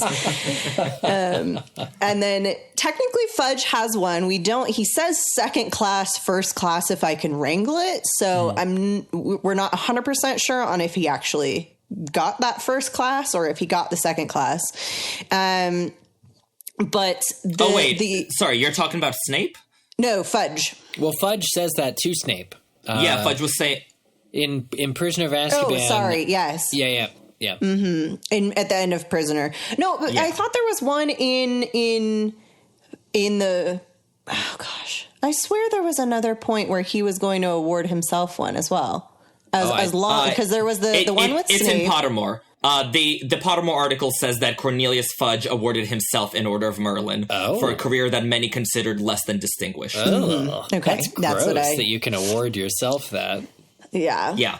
Well, apparently there was a good deal of muttering in the wizard community when it happened. Yeah. Which I would be probably yelling rather than muttering, but that's fine. Yeah. So first class was for acts of outstanding bravery or distinction in magic. So that would, I guess, track for basically all of what we assume that these people have been awarded for. And it was represented by a green ribbon for Slytherin Merlin's house.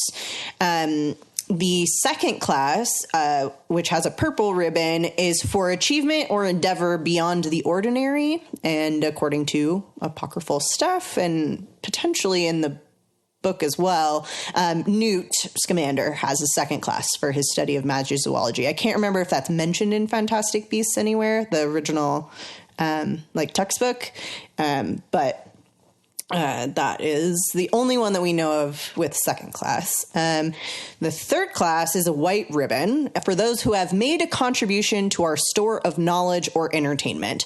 And this is the one that Lockhart has. I would agree. And he's the only one we know who has it, right? Exactly, He's the only third order one? Mm-hmm. Yeah. He's the only one. There's a couple, there's one other person and a couple others that were kind of random that we know that they have a Order of Merlin, but we don't know what class, one of which was Damocles Belby for his Wolfsbane potion, which is Marcus Belby's uncle. He's the one who chokes on his pheasant while trying to answer Slughorn's questions.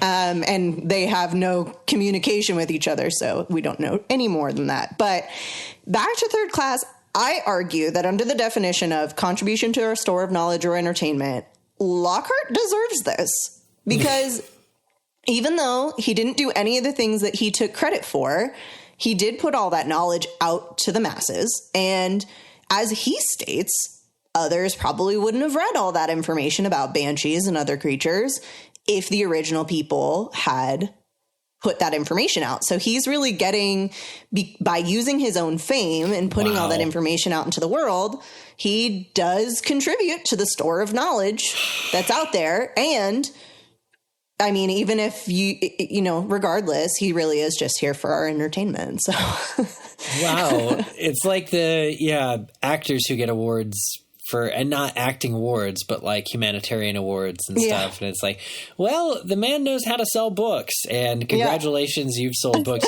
The idea of the idea of Lockhart's books being inspirational to anybody is so funny. But ultimately makes sense because the acts that he depicts in his books are in fact heroic and do deserve to be celebrated. So I'll actually agree with you there that he deserves that award because he has entertained the masses for a substantial amount of time. Yeah. Yeah. Agreed. And the kind of like real world equivalent of these awards is the Order of the British Empire. You get a knighthood. They call you sir. They call you dame. And interestingly, Sir Kenneth Branagh is a knight bachelor, which happens to be the lowest knightly honor and not part of the official chivalric honors. Perfect. So that's perfect. And Sir Michael Gambon is a part of the chivalric honors and is a commander of the most excellent order of the British Empire, which is third up of the 5 classes of appointment. But, oh my God. So it's like kind of fitting that they... So Dumbledore is 2 ranks above him. Technically 3, because of the 5 knight bachelors below. I'm glad somebody understands this. Thank you, Sierra. Yes, 3 ranks, bravo. 5 ranks. It took honestly a little too much research because every article that I went to try to explain the order of the British Empire had like, well, here's the different ones. And I'm like, but what order are they in? I don't understand. No, but Wikipedia has a quick and easy list. Which ones are the Beatles? Because I know. I want to say it's the 5th. Yeah, or maybe it was the 4th. So the highest one is a Knight Grand Cross or Dame Grand Cross, which is a GBE. Then it's Knight Commander, which is KBE or DBE if you're a Dame. Then it's Commander of the Most Excellent Order, which is CBE. Then Officer of the Most Excellent Order of the British Empire, OBE. And then the 5th and lowest is Member of the blah, blah, blah British Empire in MBE. I think the Beatles got OBEs. I could be wrong. They're the only ones who I know that have a British Empire Award. I mean, I feel like half the cast of Harry Potter has it. Yeah, kind of. Well, the really interesting thing to me when looking up that information was just that in order for a woman to be a part of this, they have to be one of the top 2. What? And that's how they're a field? dame. There's nothing for 3, 4, and 5. Like, so if you're a dame, you're real awesome. No, I think they would just also be a CBE or OBE. I think it's just not gendered in the bottom 3. Gender. We'll figure that out. I did look it up that the Beatles were just members, MB. I mean, just members. You can still call them Sir Paul. And Sir no, they still have the honorific. So the other interesting thing that I was reading on that is that the honorific of Sir actually comes from when they're part of the chivalric honors, they also get a Knight Bachelor, and that is what gives them Sir. Oh. At least on some of the levels. So so Sir Kenneth Branagh, even though he is not part of the chivalric honors, it's the Knight Bachelor level that gives him Sir. Anybody who knows more than this, please feel free to comment and correct British people, please school Googles. Yes. I will say, too, like, when I think of Order the Merlin, third class, because we don't have that many, great context, and the fact that Lockhart in his first class, leads with this, I tend to lean also to the very next title, which is, honorary member of the Dark Force Defense League, which is again, you can get an honorary degree from a college just for existing. A college, however that works, can choose to bestow upon you an honorary degree, or you have an honorary doctorate. You can have a degree you didn't pay $100,000 for in this economy. I can't believe that. But it's true. It happens all the time. So plenty of people, celebrities, famous, have honorary degrees from these institutions. And so that means that they did not have to earn them, arguably. But so when I go back and, I was growing up and I was thinking about Gilderoy Lockhart's honorifics, I'm like, oh, they're all that way. He doesn't necessarily have to have proven himself in any which way. So I like the idea that, getting back to the Order of Merlin, that you can qualify by just being an entertainer, a well-known entertainer or author or something like that. That perfectly fits with, he has all of these things, but it's not due to his skill, which we see is very untested in a lot of ways. Yeah. So also, talk of the Dark Force Defense League. I always thought it was a weird name because it sounds like an organization that defends the dark arts.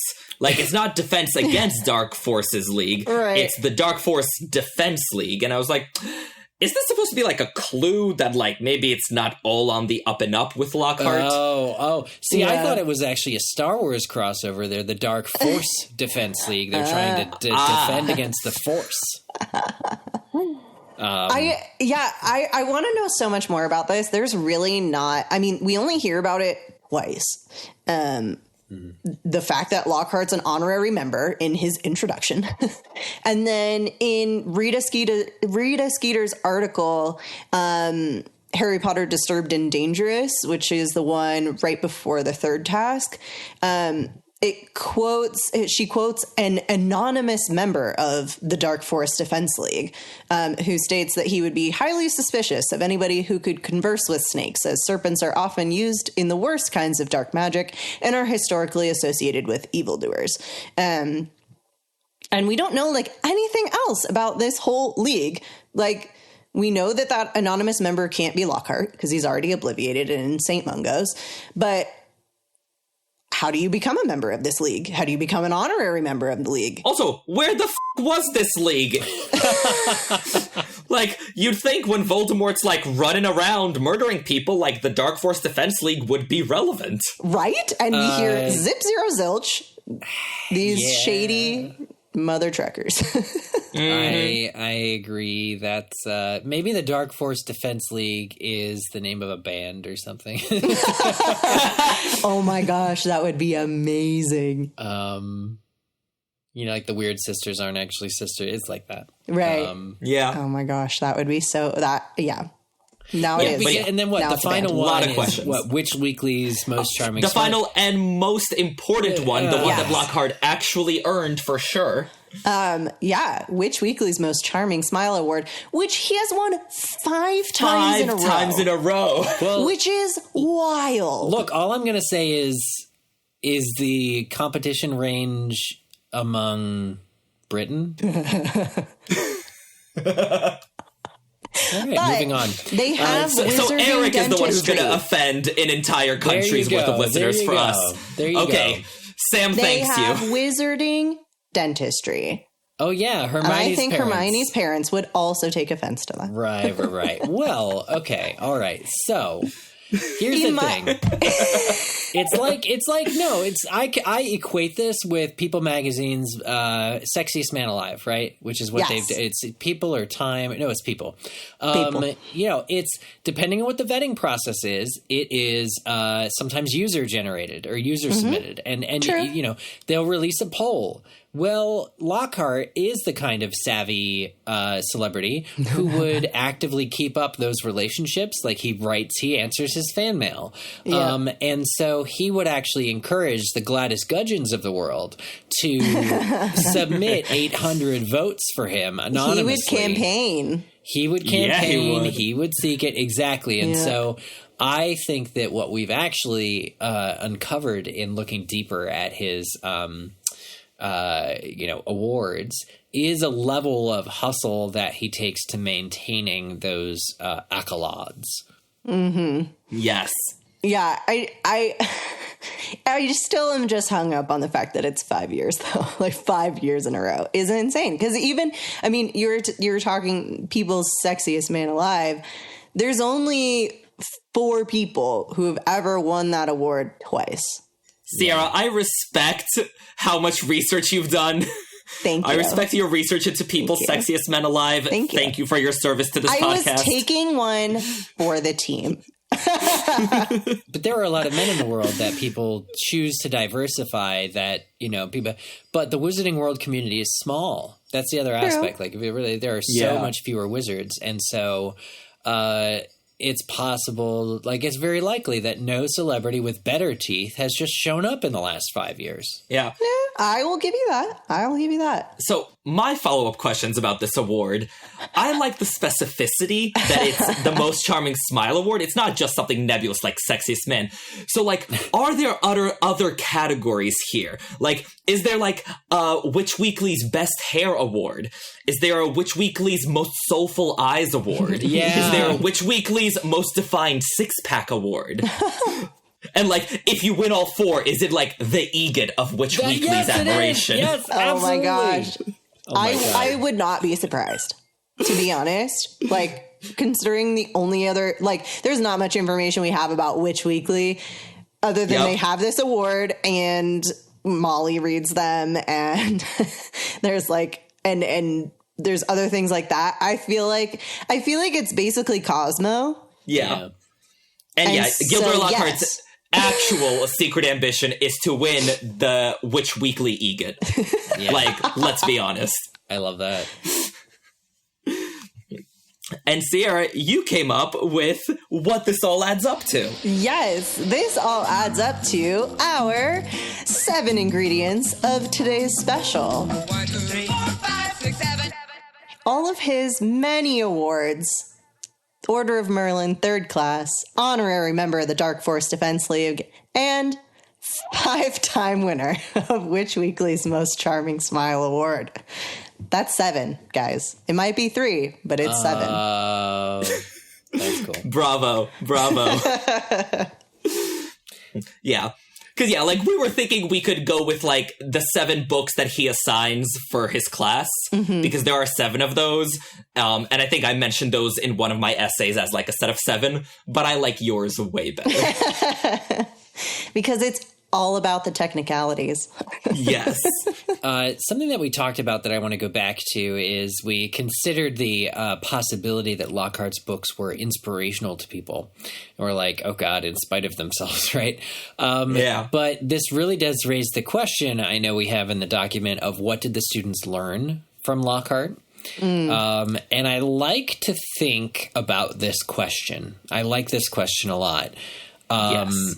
What did the students learn from Lockhart? Because I think it's a different answer for Harry and Ron specifically.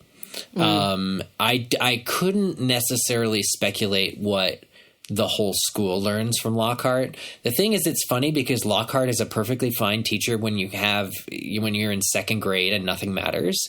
But Lockhart was also the 7th years and 6th years and 5th years Defense Against the Dark Arts. God. Those, like, to prepare them for the OWL exams, no, he would be uniquely bad at all of those things. So that's like a real concern. I can't speak to what anyone at Hogwarts would have learned from Gilderoy academically that year. But what Harry and Ron learned from him is all about how appearances can be deceiving.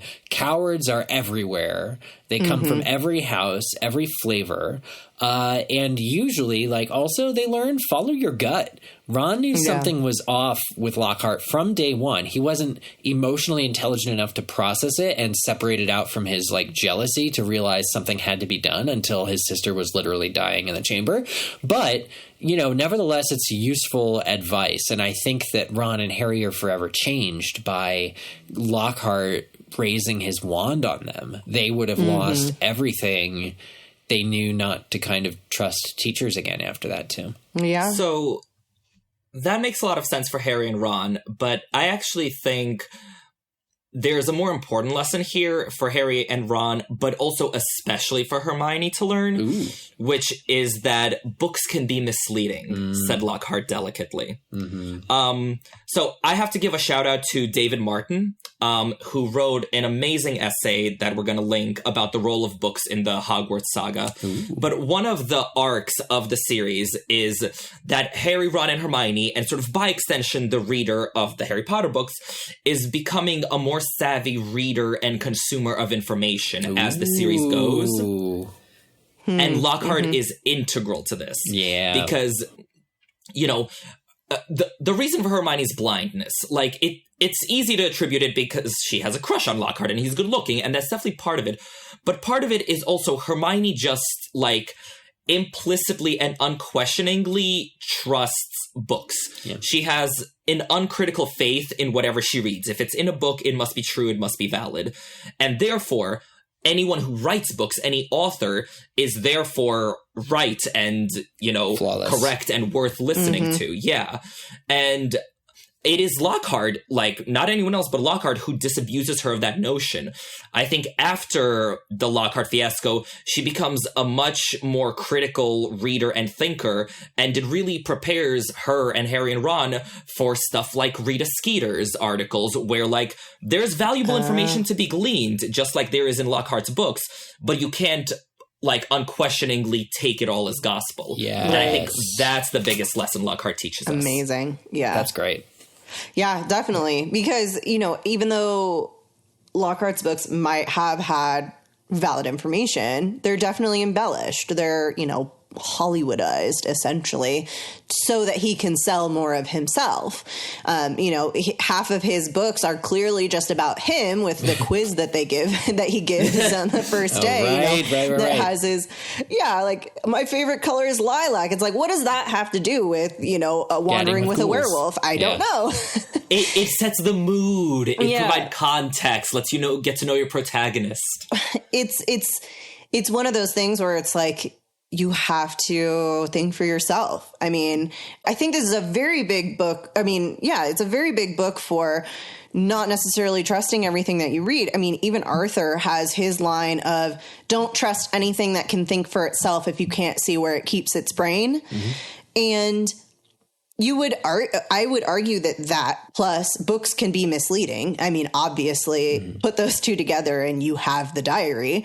But the moral of Chamber of Secrets is don't trust books. Exactly. Is don't necessarily trust books, which I think is hilarious in a book. Yes. But also a good commentary on, you know, this is a fantasy. This is fiction. And, you know, anybody who is thinking that it's some bigger thing that we need to ban is kind of being ridiculous. You know, there's and it's basically Lockhart in a nutshell. There is information to be gleaned, even if it's not positive. Yeah. You know, his presence at Hogwarts, yeah, he's not a good teacher. Yeah, he can't really impart information and knowledge in a classroom setting. However, you can learn a lot of life lessons just by watching him fail. And so I think that's basically the point. And hopefully I would hope Dumbledore foresaw that he, you know, is trying to show Lockhart as an example of who and what not to be. Nonsense. Why is that nonsense? I feel like that's positive in Dumbledore's eyes of, you know, we're going to expose him as a fraud. People can see, don't do this. And, you know, I don't think he communicates it clearly, but because it makes no sense for Dumbledore to do this. It's wildly out of character for him. So why does he do it? He doesn't. That is more nonsense from the Pottermore article that I do not give any credibility to. No, so what? No, why mean? does Dumbledore hire Lockhart? That's not in the Pottermore article. No, so the Pottermore article said that Dumbledore hired Lockhart because he knew he was a fraud and was trying to expose him. Mm-hmm. And that's probably not right. Yeah. Yeah. Exactly. Like, it makes no sense because it presents this, like, omniscient Dumbledore when the entire, like, last 5 books of the series are pushing back against an omniscient Dumbledore. Yeah. Okay. And it's not in character for Dumbledore. Dumbledore wouldn't purposefully hire a bad teacher just for that. Like, he hires bad teachers because the bad teaching is incidental to people he wants to keep safe at Hogwarts. Yeah. You know, Trelawney, Firenze, Snape, Hagrid, you know, lots of examples. Firenze is a bad teacher. I take issue with that Yes. one. Oh, I take 100% issue with say that too, that. but that we don't have time. We don't have to go into that. That can be All another right. episode. Stick a pin in that for a Firenze episode. But, like, with Lockhart, there's so many better ways. Like, because at this point, True. Dumbledore is still revered in the wizard community, right? Yeah. He's still the most popular guy. All he would have to do is go to the Daily Prophet or the Wizengamot Yeah. or, like, call a press conference and be like, so this guy's a fraud. My good buddy over here actually had a year with the Yeti. This guy never traveled with trolls. And, like, that would be it. Have it out in the court of public opinion. So I think the whole, like, oh, it was all 3D chess by Dumbledore thing doesn't hold any water. Yeah, I think he was desperate. Okay. Yeah. So that's my question is then, so are you leaning into there was nobody else and he needed to hire somebody and his credentials said he was fine? Yeah, I mean, so at this point, it's been 40 years of defense professors. So, like, you know, the A-list, B-list, and C-list candidates have all been gone through. And, like, here you have a guy who is ostensibly, like, very well credentialed, who, you know, has published lots of books with lots of good information, even if, you know, he didn't do them. And who, I mean, let's be honest, has some prestige and fame, which is always nice to have in a professor. Yeah. Good publicity for school. Yeah. So, like, you know, I think sort of after 40 years and scraping the bottom of the barrel, like, Lockhart makes a totally reasonable hire. And I think Dumbledore is also surprised and not best pleased at how it turns out. Yeah. I have a side question that we don't have to include in this. But so I'm playing the Jim Dale Harry Potter books for my daughter, and she's not even 3. She doesn't really understand it, but she likes that it's a stall before bedtime, and I'm fine with that. So I just got to the part where we're meeting Quirrell in the Leaky Cauldron, and Hagrid explains that, you know, he went off he was fine when he was learning out of books, and then he went off, and then he came back, and now he's scared of everything, scared of his own students, which to me makes it sound like he's already a teacher. So this whole curse on the Defense Against the Dark Arts position, is it really just 1 year? Or is it, like, do they have to hire a new person every single year? Yeah. Or is it just short term? No, so it's every year. They haven't been able to hold onto a professor more than 1 year. Since Voldemort came back to school. So not the full 40 years that Dumbledore has been teaching, but Yeah. since like the late 80s. 1956. Yeah. So who was Quirrell scared of? Because he hasn't met any students. He can't be scared of his students if he's not already there. All Is right, that so a- this was a bit of a retcon because I don't think Jo intended to have the 40 years of cursed professors when she wrote Sorcerer's Stone. So she had to retcon it a bit. So what it says is that he was a professor of another subject, then went off on his adventure and came back to teach dark arts. Yeah. I mean, defense against dark arts. I'm honestly fine with that retcon because it doesn't really affect honestly, anything and it doesn't bother me. Yeah, I think she said in a Pottermore article that he taught Muggle studies, which okay. Fair enough. Sure. One of the things on Lockhart I want to touch on before we wrap up is because it's been truly delicious talking about this guy. Do we think that he gets his just desserts? Yes. Do we think he deserves what he gets and all of that? That is a wonderful question, and I say yes because I am a petty and vengeful person. Well, think about what would have been lost, not only to Harry and Ron personally, but to the world if Harry and Ron had lost their memory and sense of self and identity. Any teacher in a position of power who would raise your arm to harm a child in your charge deserves everything you got coming to him. So I tend to agree. I would definitely agree with that. I think, and not even just that moment, everything he's done up until then. I mean, all those people are walking around with huge gaps in their memories because they did these wonderful things and nobody will ever know that it was them. And, not that necessarily everybody has to do anything for accolades or credit, but this is probably the only thing that they've really done in their lives. And now they have nothing. Yeah. They did. Yeah. Their own self-confidence. They can't. Exactly. Yeah. And I think when you really dive in and talking about how really sinister he is ruined just so many lives. I mean, I have to imagine that each of his books is not focused on one person, but rather it's probably a collection. And so just extrapolating on how many individuals he has wiped is just brutal. And I think that it's the perfect comeuppance to he vaguely remembers that he's famous and he has no idea why. And he's in this ward in St. Mungo's for forever and couldn't even remember how to write in cursive until just recently. And it's wait, sorry, tiny point on the cursive thing. Yeah.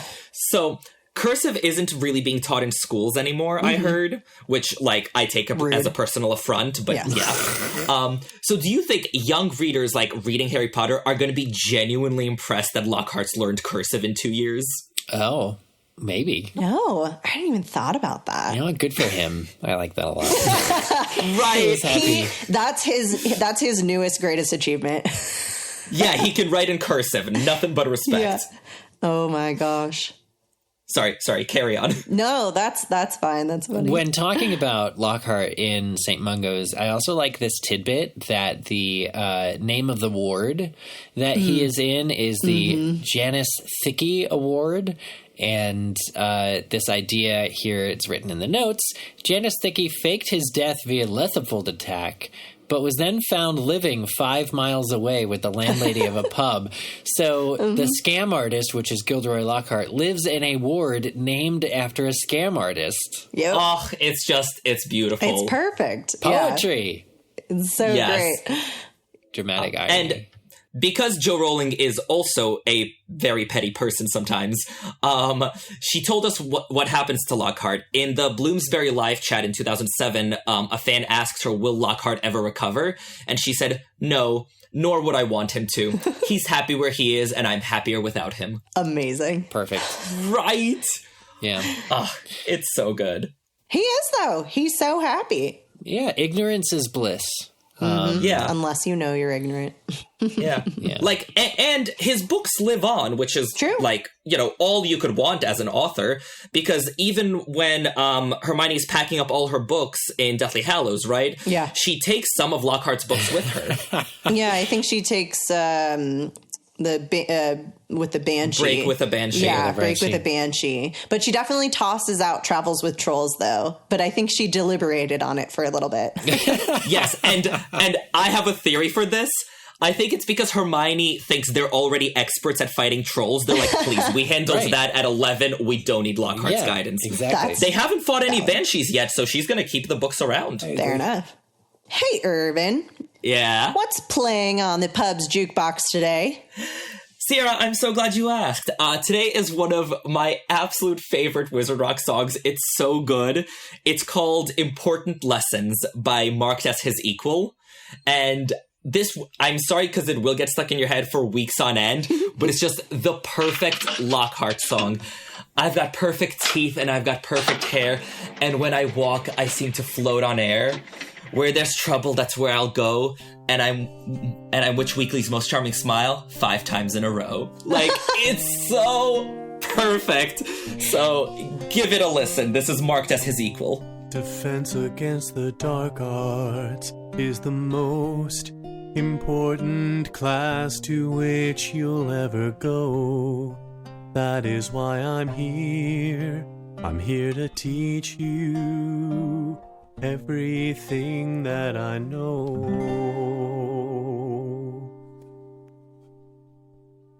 I've got perfect teeth and I've got perfect hair, and when I move I seem to walk on air. Where there's evil, that's where I'll go, and I'm Witch Weekly's most charming smile 5 times in a row. 5 times in a row. I put the bed in Banshee, and I beat vampires in magical combat. I've got the number on household pests, but I don't talk about that. I've got perfect teeth and I've got perfect hair, and when I move I seem to walk on air. Where there's evil, that's where I'll go, and I'm Witch Weekly's most charming smile 5 times in a row. 5 times in a row. 5 times in a row. 5 times in a row. Thank you so much, Eric, for joining us here at the Three Broomsticks. It was amazing to have you, and this has been just such an excellent chat. Is there anywhere where people can follow you that you want to specifically plug? I know you're kind of everywhere, but yeah, I know this has just been a thrill. I want to thank you guys for having me. Wonderful to do a deep dive on this deeply flawed man.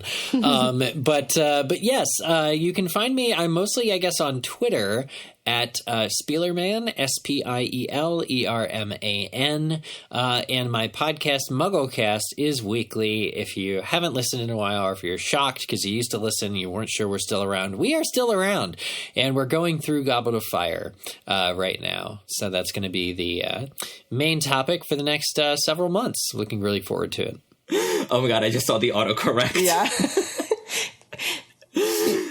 He wrote in Spielerman, it autocorrected to Spider-Man. I am also Spider-Man. But That only, makes a lot of only sense. evenings because I'm playing the game, which Fair is really enough. good. But Yeah. but yes, I thank just you all. downloaded it. I'm very excited. Oh, it's really good.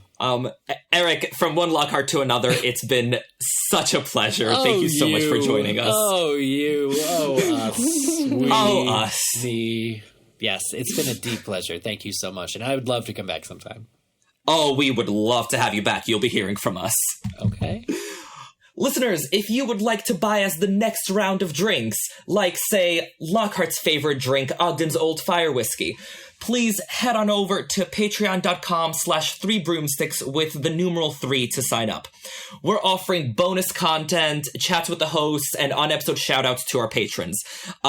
We've ramped up the bonus content lately. There's been discussion of Halloween costumes, Hogwarts Legacy. We're going to be talking about the Harry Potter Almanac that came out. So just like all the kind of fun Harry Potter stuff that's like not quite a 2-hour episode, but is fun to chat about. It's all there. We'd really appreciate your help in keeping the lights on at the Three Broomsticks so we can talk about Harry Potter for a long time to come. And also, we would really appreciate it if you would rate and review us wherever you listen to podcasts. If you like our show, tell your friends. Like, word of mouth is a huge help to us, and we always love to see it. And if you want to follow us on any social media, you can find us on Twitter, TikTok, Instagram, or Facebook. Our assorted handles can be found in the episode description or on our website. Our website is 3broomstickspod.com with 3 spelled out. There will be links to the essays and articles that we mentioned in this episode. You can submit a new topic for us to discuss. You can also vote in the poll on Lockhart's worst moment in Chamber of Secrets that we talked about just a little bit ago. Is it the arm? Is it running away? Let us know. And let us know your thoughts in general. And we want to hear from you, all your comments. Maybe they'll appear on the next episode. You can also email any of that information to us with 3broomstickspod@gmail.com as the email. And that is the number 3 this time. Not the word, the number. Excellent. And listeners, next time we meet at the 3 Broomsticks, we're going to be discussing, I bet you won't guess this one, pigs. Pigs. We're going to be discussing Christmas Pig, Joe Rowling's story for children, and we're going to be discussing all the pigs in Harry Potter, Hogwarts, Hogsmeade. There's a lot of pig-related content coming your way in 2 weeks. My favorite, Pigwidgeon. Exactly. And with that, I've been Irvin. I've been Sierra. And thank you for listening. See you next time in the 3 Broomsticks. Cheers! Give me big old buckets of butter beer. Give me big old barrels of butter beer. Give me the drink I love so dear. And another round for my friend right here of the sweet old butter beer. This episode of The 3 Broomsticks was edited by Patrick Musilek. The theme song was written and performed by the Faithful Sidekicks. Make sure to check them out at thefaithfulsidekicks.com. Okay, I am also recording.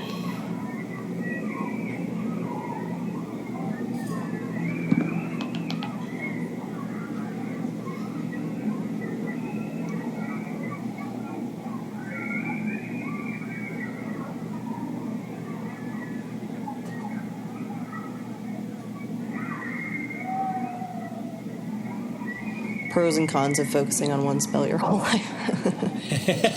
That's a whole episode. Mm-hmm. Which is the hard thing is what we were talking about before is there's so much in the like apocryphal information that it's like hard to know exactly. But according to whatever I've read, which I'm not sure if it came from that Pottermore article, I'd have to double check. But he like literally couldn't do anything else. Like, that's why he sucks at dueling so much, is he literally, he can perform, 3 spells competently, and that's it. Like, he legitimately he's so rusty on everything else that he just can't do anything else. Yeah. Why? My husband is, right on the other side of this wall playing music and washing dishes. I don't know if it's being picked up in my audio.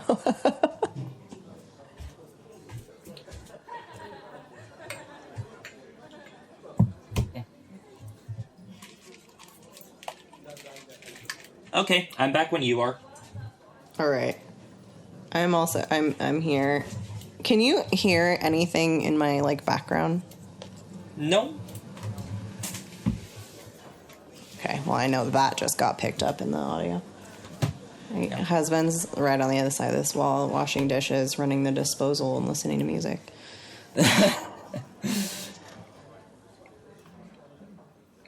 Okay, just sent it down. Turned it down. I love so much that we got. Yeah, and I've loved the discussion so far. I love that we got to talk a little bit about cosplay and what we get out of that. That was real fun. Yeah, that was super cool.